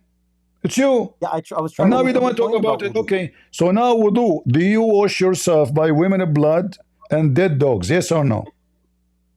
Can I just make a point about wudu? And then yes or no? Yes or no? Yes or no? The only point was when yes or no? Yes or no? Do you use? You said you do wudu to clean yourself clean. You said that. How in the world you clean yourself by washing by blood of women and dogs, dead dogs? The only way to make Islam wrong is by filibustering the conversation and see, you don't want to answer. You're a prophet. Here we go. This is your prophet proving that Muhammad is mentally ill. He jumped in a water, have dead dogs and women blood from period, and he do wudu in it. And you are saying to me, najis, you know what wudu is? We take wudu. You Muslim, you make yourself more dirty when you do wudu. This is your prophet mentally ill. He jump in water, have dead dogs and women blood from period and rags and even stinky garbage. And he asked him, why you do that? He said, water is always pure and nothing make it impure. Yeah, because it's more than a pul'a. It's more than a certain amount. But I wanted to. What more than a certain amount? Hold on. What more than a certain amount? It's more than 13. It's more than 13 liters. That's what makes it still pure because it's negligible. But that does not. It is a dirty water. It's not a running water. This is number one. Number two. If I have one. Okay, hold on. You said. More than what? How many liter? I think it's qullatain, which is 13 liters. 13. Okay, guys. So if we have a 20 liter of water and we have one dead dog and one women rag from blood, at that time they use rags. So one women rag from menstruation and one bag of stinky garbage, is that will make your water pure still? That's a subjective question. What's subjective? You said to me more than 13. You said to me more than 13. Abdul, my shower top will fit at least for 50 liter of water. What 13 would do? So imagine, guys, you have 13 liter of water. He's saying more than 13 liter. Okay, more 13. They have one, just one. And here it says dogs, dead dogs, not one. Not one. Don't you think your audience wants us to talk with each other instead of like just filibustering? And I mean, listen. My experience with Muslims are snakes, like you. You came to me in the beginning to shame me of speaking about the ugly Islam, but the fact you are running away from how ugly you are. You took our land, you took our churches, you enslave us, you force us to pay jizya, you call us pigs and donkeys. Hold on, and then you say why you are speaking ugly about Islam, and then when I start showing you proof after proof, you wash your hand from it. You say to me, you don't understand. I show you the interpretation. You say, I don't agree with it. Who are you? So you That's are the exactly one, what I asked you are a You just sneaky, you just are a said it. You sneaky said that they person. So killed now your listen. Is Muhammad they blew up sick? your churches. I agree. That's wrong. That's wrong. That's wrong. They shouldn't have done those things. I agree with you. You agree that So Muhammad should have not done that? Muhammad is the one who done those things. no. You said the people. This is why I asked in the beginning who. No. What did I'm they not talking do? about the people. You took me wrong. I'm not speaking about Muslims. Muslims are victims of Muhammad. Muhammad is the one who told them to go and attack. When Muhammad he says, kill the Roman, attack the Roman, and get the blonde girls. Do you blame the Muslim or you blame the Muhammad? When you just said that they bomb your churches, they kill your family, they do. My friend, don't change the topic. When your prophet says, attack the Roman and get the blonde girls, do you blame the Muslims or Muhammad? I haven't seen that verse, so I would like. No problem. I will show it to you. Here we go. You said you know a little bit of Arabic. I will help you. Here we go. Listen. This is tafsir. This is tafsir al-Suyuti. I can show you al-Qurtubi. I can show you anyone you want. It says that the prophet said, attack the Roman and get the blondie women. A man who was located there, his name is Ajad. He said to him, why you are tempting us by women? Why? Muhammad, he accused him to be a liar, a hypocrite. Look what it says here. And Ibn Abbas, the Prophet of Allah says, attack and get the yellow, the daughter of the yellow. The who? The daughter of the yellow. So the munafiqeen, the hypocrite, they says he is tempting us with women. They are munafiqeen or Muhammad is munafiq. Are we attacking the Roman to spread Islam or to get their women? What is the on the authority of Ibn Abbas that the Prophet, may God bless him and grant him peace, said, invade and seize as spoils the daughters of Banu al-Asfar. Some of the hypocrites said, he will tempt you with women. See? So God revealed. What is the authenticity of that hadith? Authentic. Very authentic. Where is the authenticity? And here this is other. So are you saying to me that you Muslim explain the Quran by a fake story? No, I'm saying where is it? No, I'm saying too, and I am saying, are you saying to me that we Muslims, we lie when we explain the Quran? Because if this story is not authentic, and you explain the Quran by an non-authentic story, that means all of you are a fraud. It just means I wouldn't accept it as an explanation or a story if it's not authentic. Well, it's authentic. So, this is why it's used to explain the Quran. Why you want to explain the Quran, you as a Muslim, by a fake story? And here there's other issue. There's other issue about the ugly Islam. Look how ugly this religion is. They keep talking about Islam is a preserved. The second we show them a story will make Islam look so stupid, they will say, is it authentic? Maybe not authentic. But it's I don't not accept Quran. that. It's not Quran. It's not hadith. So No, this is Quran. This is Quran. This is interpretation for the Quran. Muhammad in the Quran. So because the verse came after this guy, after he said to them, attack the Roman and get the blonde girls. So the Quran came, says that those hypocrites, they are saying, don't tempt us. Okay, can you explain to me the verse? I mean, I would like to see what is the verse. I'll pull it up. What is the verse?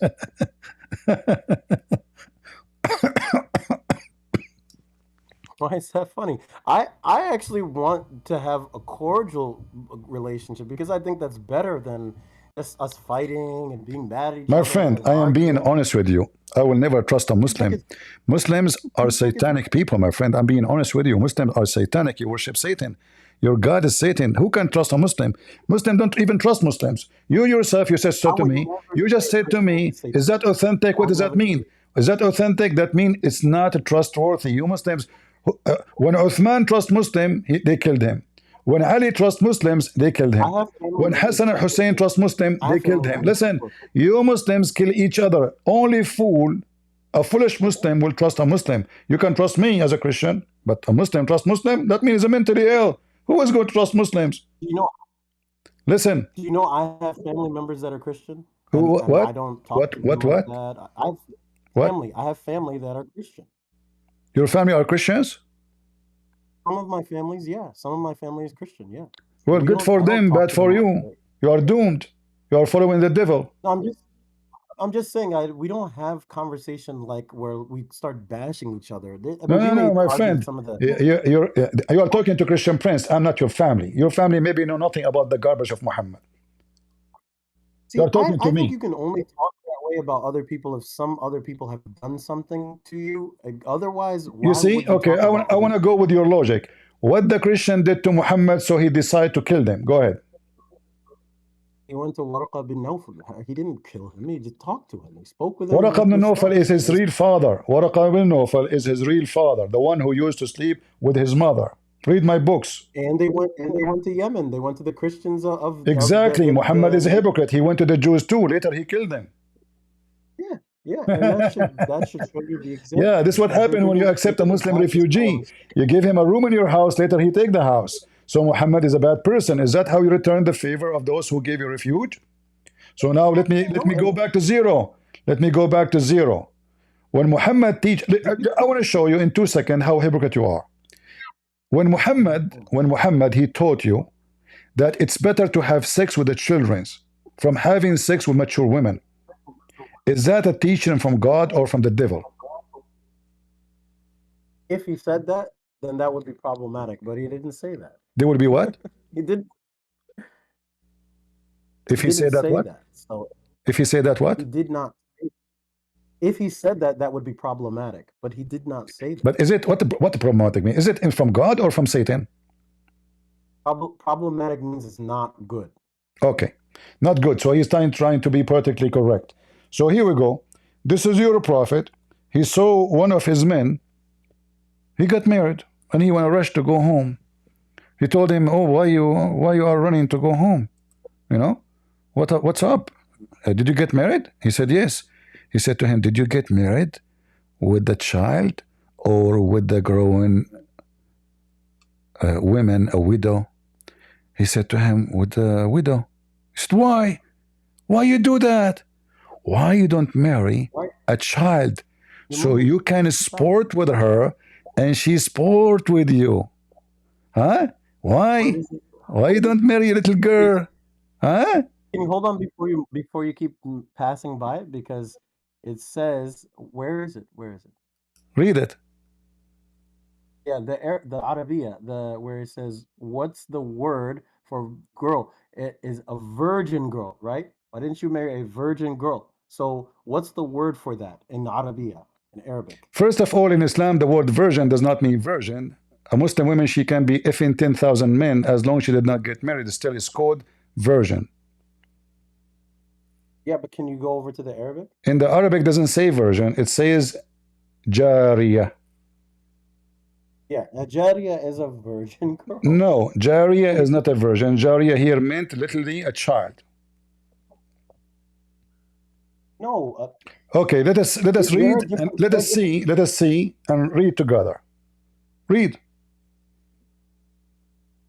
Are you talking about from the top? My father died and left behind 7 or 9 daughters. This guy Jabir reporting. Okay, read, and then we will find about if it is about a child or it's about a virgin, as you claim, in the way of virgin, like maybe growing women. Read.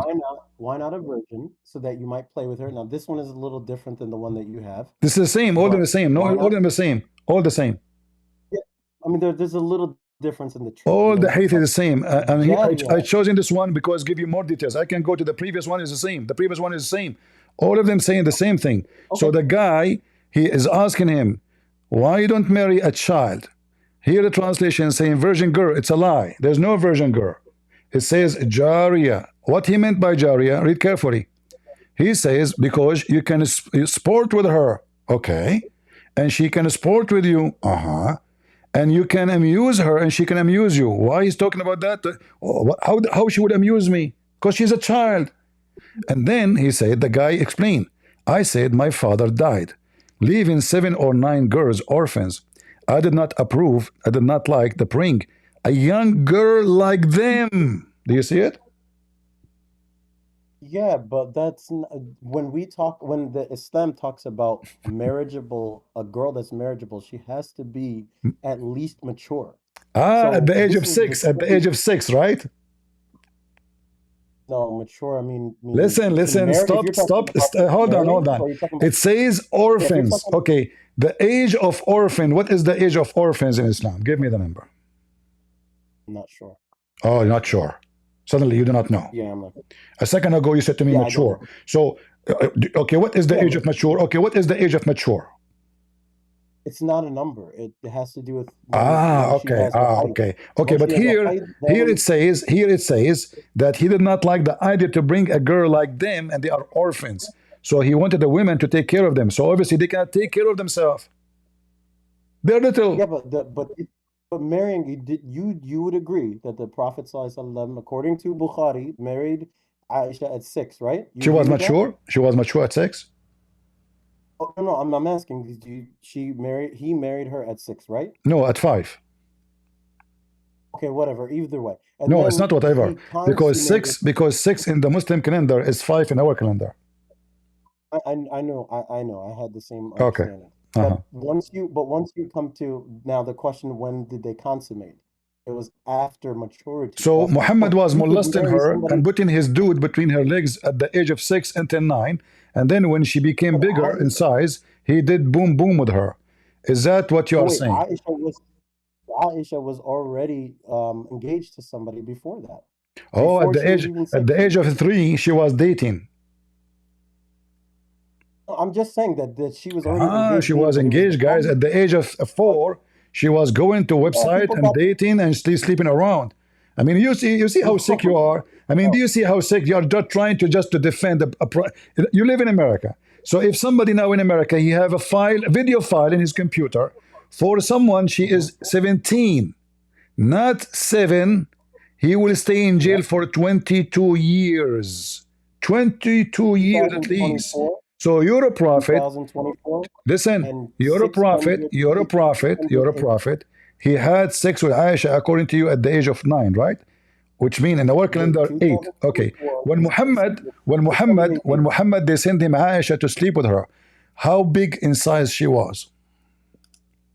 600 AD. Don't you know in the Bible it says that Joseph married a 3-year-old? I mean, like, this is a different time. There is no way in the Bible it says any of what you say. This is a lie Muslim they spread around. Big fat No, liars. It says. No. According to Maimonides. My friend, a big fat lie. A big fat lie. Jesus says the man and the women, they leave their parents. The man and the women, she have to be a woman. Secondly, when you speak about Mary, you are an ignorant because you forgot that Mary, she was a virgin when she gave birth. She is not married. So it doesn't matter what her age is. It was a miracle of God. So she have to be a woman in order to give birth. Otherwise, she would die. Secondly, she was a virgin. No man slept with her, even in your Quran. Now we go back to Aisha. So when you're a prophet, he encouraged a man not to marry a mature woman, but to go after children's. How big Aisha was when Muhammad did boom boom to Aisha? It was actually Isaac, not Joseph. I think it was Isaac. Even Isaac, there's no story. This is a fabrication of the Muslims. In the Bible, it says that she was an alama. Alama mean young women and a virgin. Young women.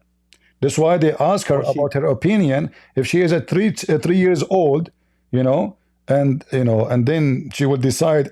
She water all his camels. But you see, I wouldn't even argue. My friend, this is a lie. If you can't give me anywhere in the Bible says he married her at the age of 3, you are my hero. Go ahead. It's a big fat lie. So, my friend, he saw her. The news came that he have a daughter. She is 3 years old, but the news did not say that he married her when she is 3. Stop lying, Muslims. At that time, they didn't have a phone call. Hey, how is your daughter doing? How old is she now? Okay, I will marry her to my son. No. So he heard about her age, that he have a daughter. She is 3 years old. But this is not when he married her to his son. Even your Quran, I can prove the opposite from your Quran, and you will cry if I use your Quran. Do you want me to use it? I mean, I have the reference. Hold on, listen. If I show you from your Quran, you will cry. You are talking to Christian Prince. I'm not some Shun and the kids in the internet. You are talking to the one who knows all the laundry of your prophet. I can show you the age of Isaac. Hold on. I can show you the age of Isaac from your books when he get married. So don't go there. How old was Rebecca? Listen. She was a mature woman. We don't know how old. Maybe she is 17. Maybe she is 16. Maybe she is 18. We don't know. But she was a woman. The Bible describes her as an alama. Alama mean a woman. Does not mean a child. Same time, your Quran described, listen, your Quran described that Isaac, when he was given to sacrifice, was a ghulam. He was a baligh ghulam. Hold on. And right away after that, he got married. So I can go and see the details from your prophet, and then you will be sorry for what you say. But let me show everybody. When we prove that Muhammad is a pervert, the Muslim, he tried to prove that Isaac was a pervert. But for the sake of argument, hold on, no, let's go. For the sake of argument, that will not change the fact that your prophet is a pervert. Or what you are saying to me, there's two perverts now. So if Isaac did that, hold on, if Isaac did that, which is not, he's a pervert, and your prophet is a pervert. I'm not saying that. No, you are saying. So I'm asking you now. How was big Aisha when they sent her to Muhammad? She was 30 centimeter. She was 30 centimeter height, 50 centimeter height. How big she was? How big? Why can't you respond to anything I say? I'm saying to be fair. That's all. Just be fair that these texts, they have a context and a time period that is very, very arcane. What time period? What time period? I said 600 AD. We're talking thousands of years ago. Who care? Who care? Still, she is little. Is it true? Is it true that she? Is it true? Okay. Is it true that Aisha at the age of 6 she was 140 centimeter tall? I don't know. I would have to find the reference. Okay. Is it true? I will give you three options. Aisha, she was 1 centimeter tall. Aisha, she was 2 meter tall. Aisha, she was 25 centimeter tall. Which one? I don't have an answer. I will show you the answer here. Aisha, she was so small to the point. Her mother, she have to feed her to fat her up so she can be boom boom by Muhammad. Read it. Where does it say anything about height or any of that? Read it. We will see now. Yeah, I read it. It doesn't say anything about height. I did not hear you reading it. Go ahead. No, my mother was trying to fatten me up when she wanted to send me to the Messenger of Allah when she got married, but nothing worked until I ate cucumbers with dates. Then I grew plump like the beast, like the best kind of plump. That has nothing to do with height. Okay, she was 30 centimeter because, okay, it says clearly she is so little. And now we are feeding her. Okay, is that what mature mean? Is that a chicken? These are such funny arguments. These are like funny arguments. No, how this is a funny argument? This is telling us that Aisha, she is so small, so tiny. She don't even have meat in her. So her mother, she is sending her to the butcher Muhammad. And what Muhammad he saw in Aisha when he married her? I mean, when they send her, she have no meat. How he married her? Let me just ask you one question, please. If you are in person with a Muslim, do you talk to them like this, or do you speak to them like human beings? I talk to them as I am. Trust me, I'm not a coward. You don't know me. If I met you, we would be cordial. I'm sure you'd be very respectful. If I met you, I will never respect you. I never respect Muslims. Just because we believe in something. If you debate, if you say hello, I will say to you too hello. If you say to me nice to meet you, I will be nicer to you. If you want to debate about Islam, I will be me. Okay, it's your fault. Because if you debate me about Islam, I will answer you as it is. If you are talking to me friendly, I will be nicer to you. You know, I will be wonderful to you. I help Muslims actually. I told them many times. I was once in Germany. I saw a Muslim woman. She is in the rain. I give her my chair. You know, I give her my chair. So okay, but if you debate me, if you debate me about Islam, I will be truthful. I will not hesitate to tell you what it is as it is. But you know, you said in this debate, you said that Muslims are evil and Muslims are Is this and evil, that. but And when you way better. I cannot stop being good to them, because Jesus, he commanded me to be good to you. So you are evil. Yes, you Okay, are so evil. You believe in killing me. You believe in raping our women. You believe in taking our land. You believe in forcing us to convert. You believe in lying to us. You believe in deception. You believe in God. He listen. Okay, hold on. Okay, let's listen.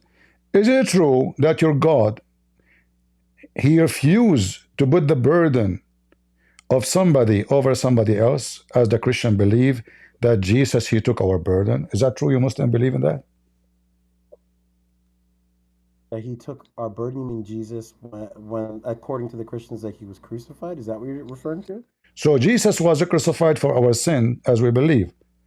Muslim, they laugh at us and they say, so in Islam, God, he refused to take the burden of somebody, put it in somebody else. Is that true?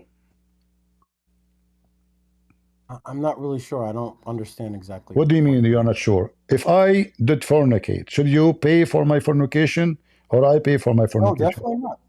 No, we pay for our own sins, of course. All right.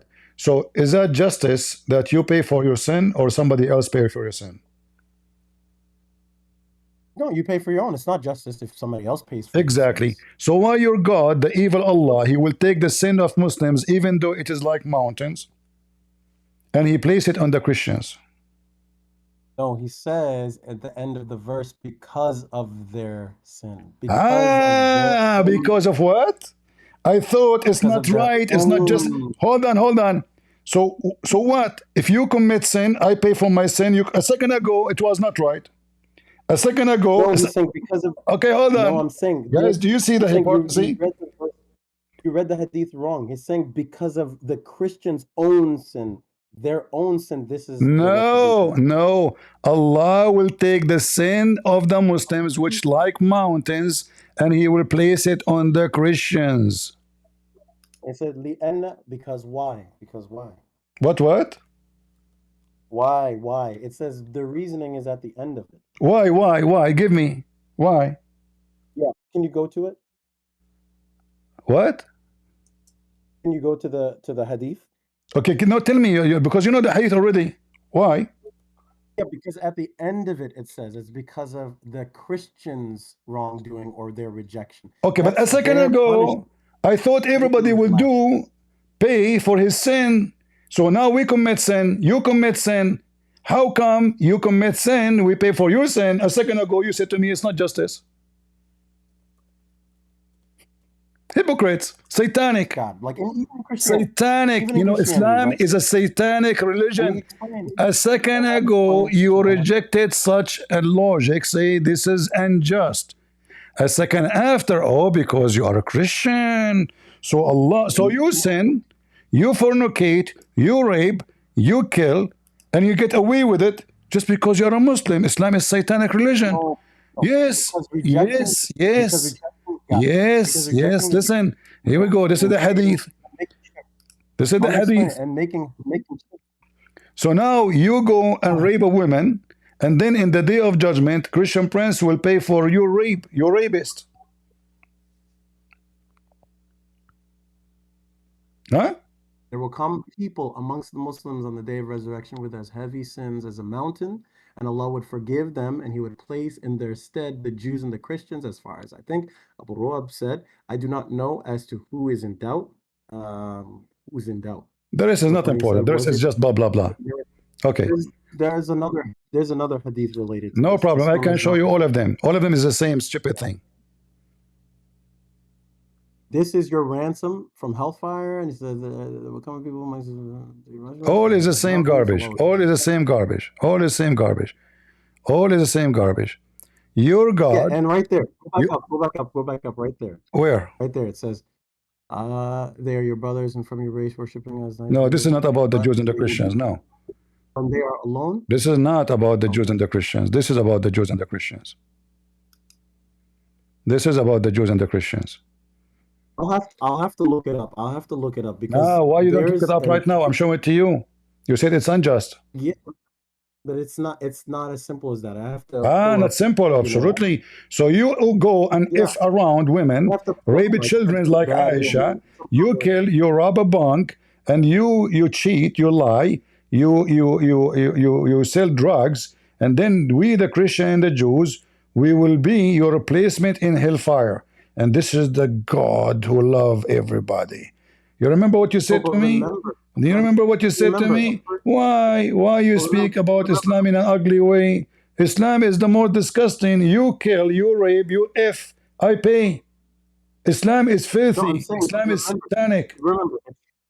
if you don't believe in a God when you die, what is the retribution or the punishment First in of all, Christianity? we believe in God. You don't believe in God. I challenge you to tell me the name of your God. Go ahead. I'm asking a simple question. If I a believe in person God. You dies, don't believe in God. In fact, even your stupid Quran call us the people of the book. You are not the people of the book. You don't have a book. This is why the Quran call us the people of the book, because we are the only one have the true book and the true God. You are a person who have no book. okay, Christian Prince. So before I go, because I really wanted to rather like talk with you instead of just like, you know, you hear some of the arguments I'm making so that maybe you can understand a little bit better where we come from.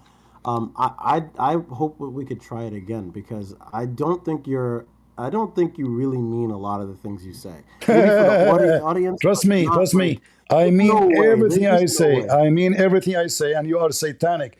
You look at you how hypocrite you are. You try to paint and duct tape all the crazy stuff I showed you.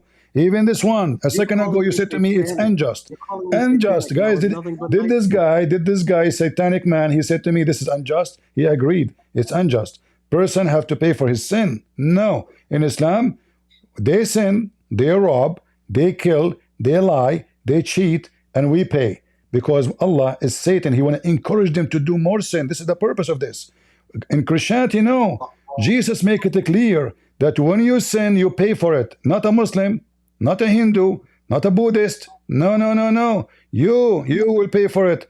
Them, Muhammad is encouraged them to be rapists, because he said to them, go do whatever you want.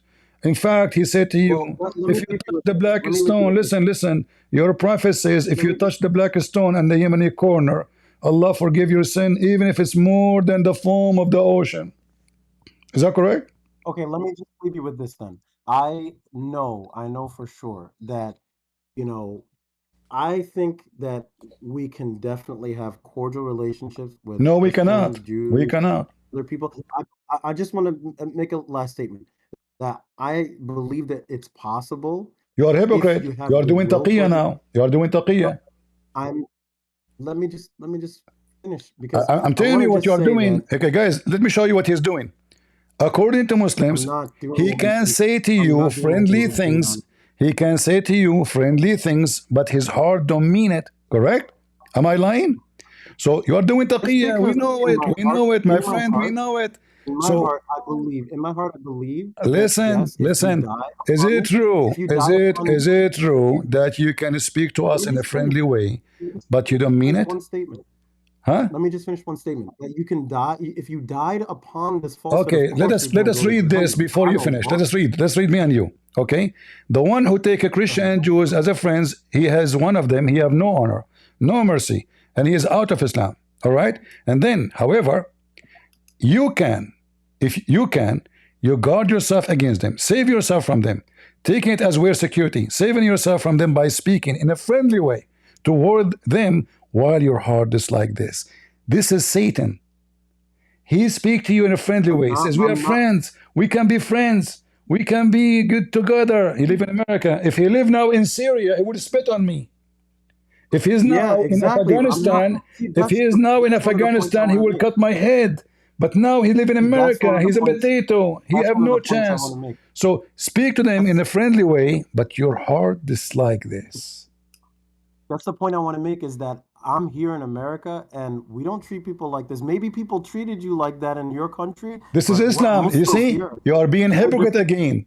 This is Islam.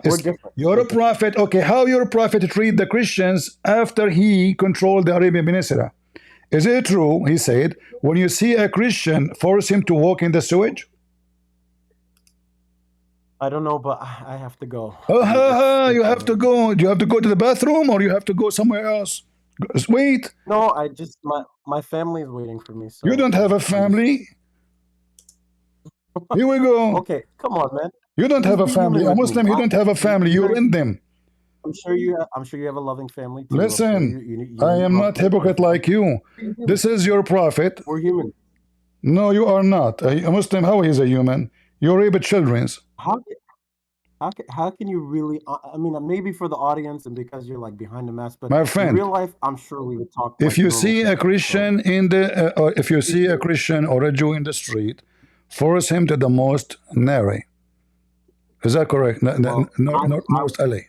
Is that true? I'm not here to attack you, kill you, fight you. That's not. You my don't plan. dare. That's not You my don't dare. intention. You don't dare. I'm just not that kind of person, and that's not what we. Because you are ever doing teach. taqiyya now. If I am in Syria, you will shoot me. I know. If I am in Saudi Arabia, you will shoot me. Don't be a hypocrite liar. We know you. You are not a Muslim no more. I hope You are not a Muslim no more now. Huh? hopefully I So can show now, you listen. a different side of Did Muslim. your prophet say if a Christian or a Jew in the street you meet him, you have to force him in the sewage? Yes or no? Hopefully I can show you a different side of Muslims, but I do have to go. I am a person who grew up in the Middle East. You cannot show me anything, my friend. Yeah, but we're I am different not over a here. We're stupid. different. I am That's not a my point. stupid blonde American you can lie to about the peaceful prophet. This is your prophet. If you see a Christian and a Jew, don't greet them, but force them to walk in the sewage. Here in the Arabic translation, اضطروه إلى أضيقه. In the old days, they used to have a narrow sewage line next to the road where the dirty water go. Muhammad is asking the Muslims, when you see a Christian, insult him and force him to walk in the sewage. He said, here in America, we don't treat people like this. Yeah, we don't. Yeah, we don't. So do you condemn your prophet saying this? Do you condemn your prophet saying this? There's context to that, but I'm gonna go. There's but a thank you for your context for that. So if I spit at you, there's a context for my spit. Hypocrite coward, go ahead. All right, have a good night. Go to hell. Come on, man. Don't You are be going like to that. hell. I'm warning you. You are going to hell. You are following a child molester. I'm not hypocrite like you. I say it as it is. You are going to hell. You are a follower of a filthy scumbag. His name is Muhammad. He's a child molester. He go after his wife, son wife. He kidnapped women. He raped people. He took their money. He tortured people just to know their money, where they are hiding their money. And all the garbage I showed you. I'm just being honest with you. I'm not like you. You are going to hell. You are doomed. You think I am like, did somebody do something to you? Who dared to do something to me? You have no idea who I am. You do something to me, I will send you a free shipping and hand it into Allah. You will regret that day.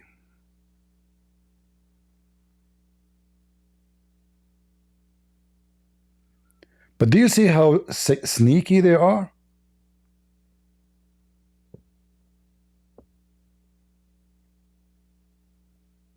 He try to sell us Muhammad in different image. He is a good guy. Did somebody harm you or do something? Why you are doing that? He forgot that the land of Muhammad is a robbery. The city of Medina is the city of the Jews.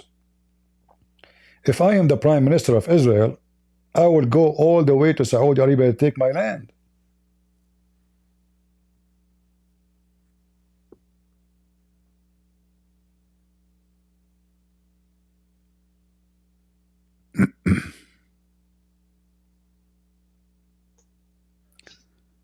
All right. Go ahead, TNT. You tried to talk before, you could not. Let us see if your mic will work. Yes, do you hear me? I do. Go ahead. CP, I was thinking, but I changed my mind now because the debate I hear it, I say, oh my God, because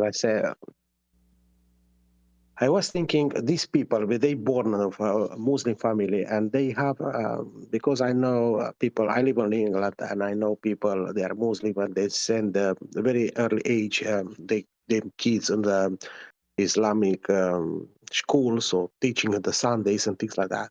They teach them that is the way in life. I mean, you know. But yeah, now I hear your debate, and I think you are right. This I don't know what to say. You changed my mind because I was thinking to tell OCP, please, can you try to convince them a better way or different way because they aren't wrong. Do you understand what I mean? Don't be so sharp with them. And my friend, I spoke to tens of thousands of Muslims, and I caused thousands and thousands of Muslims to leave Islam. So my way, it worked perfectly, and there's no better way. So those who think that you can make a Muslim leave Islam by giving him a hug, they are living in a delusion and illusion. They have no idea. To fight the devil, you have to be strong, armed with knowledge and faith, and never compromise. Those who compromise, the first thing they compromise is their faith.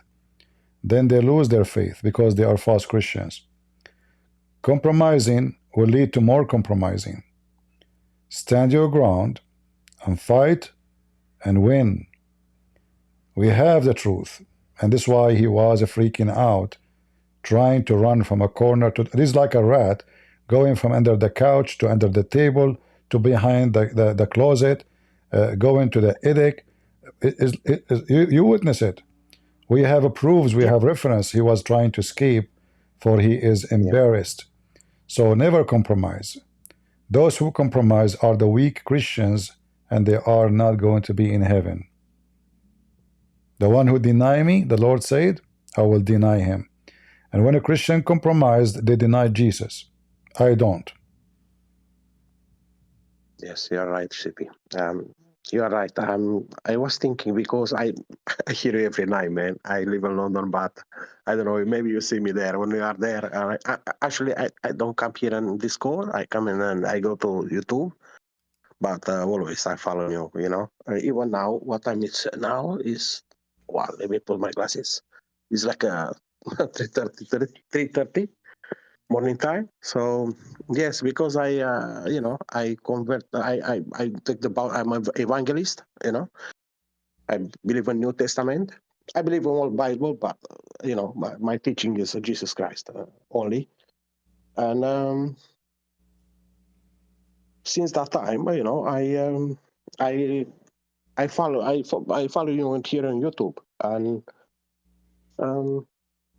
I was thinking on another day, because you have a debate as well. No problem. Well, anytime you can join us. Yes, sure. What about these guys? I go on a city center, and a lot of people, Muslim, they try to stop me to give me free Quran and things like that. And I remember you, and because they said they said to the people, look, this is how the teaching Islam is the best, religion. Who is a good thing in life, has the right thing in life, and things. But you know what I believe? Even these guys who give free Quran, they don't know exactly what is going on. Because now, this night, I realized this guy was not, aware about what happened in Islam. You make him know. Maybe now he think about it a lot. He gotta think about, All right. Hopefully, he gonna convert, become a Christian. You know what I mean? Yeah, so that's why I changed my mind, because I was thinking to ask you if it's possible just to talk to them different way, but I think it's right. That is not another way. Well, I am born this way. There's no other way for me. Nobody can tell me how to talk. Congratulations. No. I just was, to have a topic, but no. You're doing good. No, this is how I talk always. Doesn't matter who told me, when this is why I stopped going in ABN TV. Each time they want to debate a Muslim, they ask me to be nice. I say to them, that's the maximum nice I can be, like when I debated this guy Hisham al-Husseini, they told me, please, the owner of the TV, he spoke to me before the debate, please, I beg you, can you be nice? Like, don't crush the guy in 2 minutes. you know, we want him to come back. I said, I cannot be, I am the nicest now. I cannot, you know, that's it. You know, this is the maximum. Don't expect much. And then I send him an email, says, you guys, you want me to or you bring me in the stage to beat the hell of him or to give him a hug. Don't call me again. All right, my friend. Thank you very much, Johnny. Thank you. You're welcome. You're welcome. You're welcome, man. Okay, thank you very much. Thank you for the time. Thank you, Habib. Yeah, this was actually the reason I stopped going in their TV. Each time they bring me to debate somebody, they give me a speech for 15 minutes about, you know, not to use harsh words, not, you know. I said, what I'm doing here? You bring me a cat and I am a lion and you want me to be a cat like it. Good luck. Do we have any cat? All right.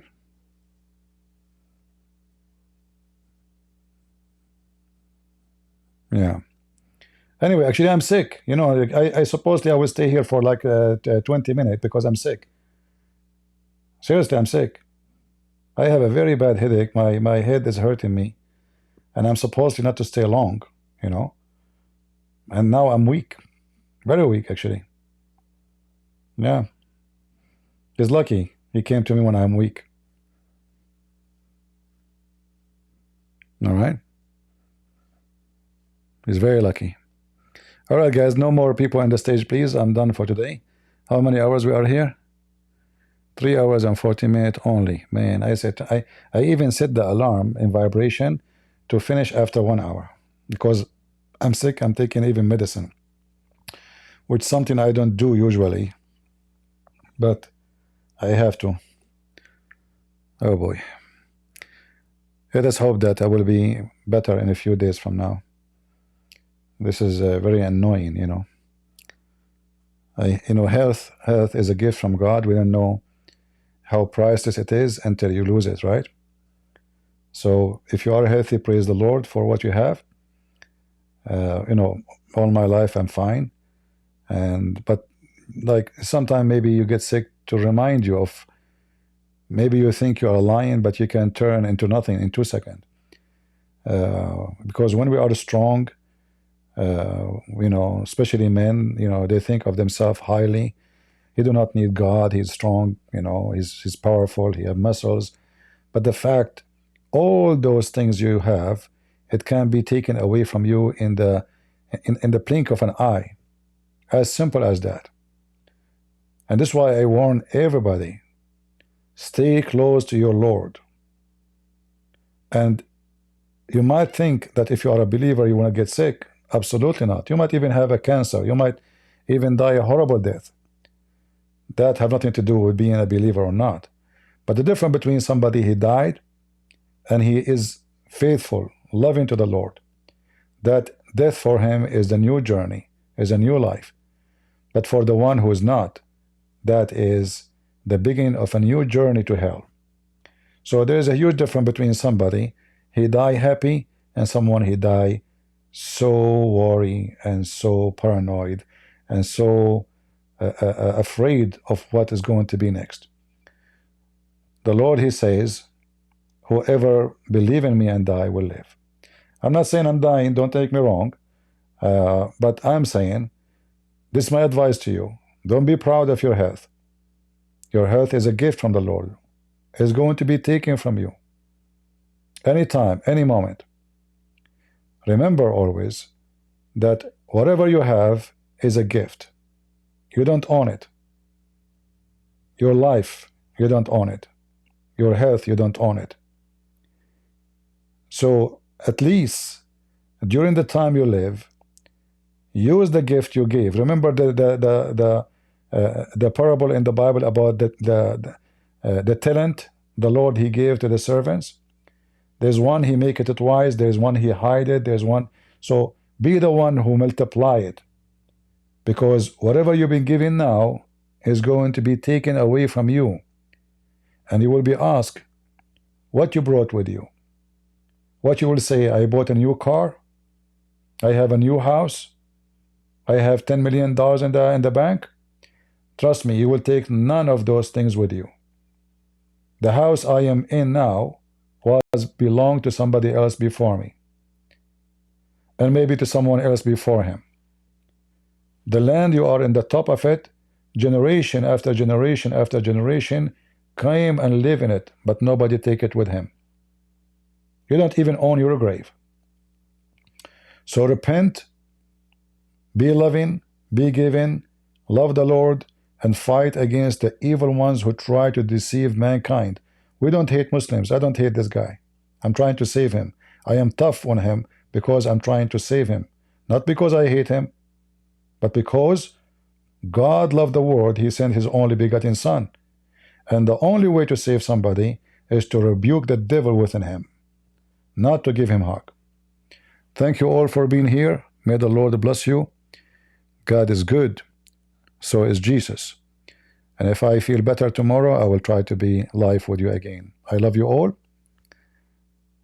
And we pray that we will be able to continue and do more work. Thank you. Take care.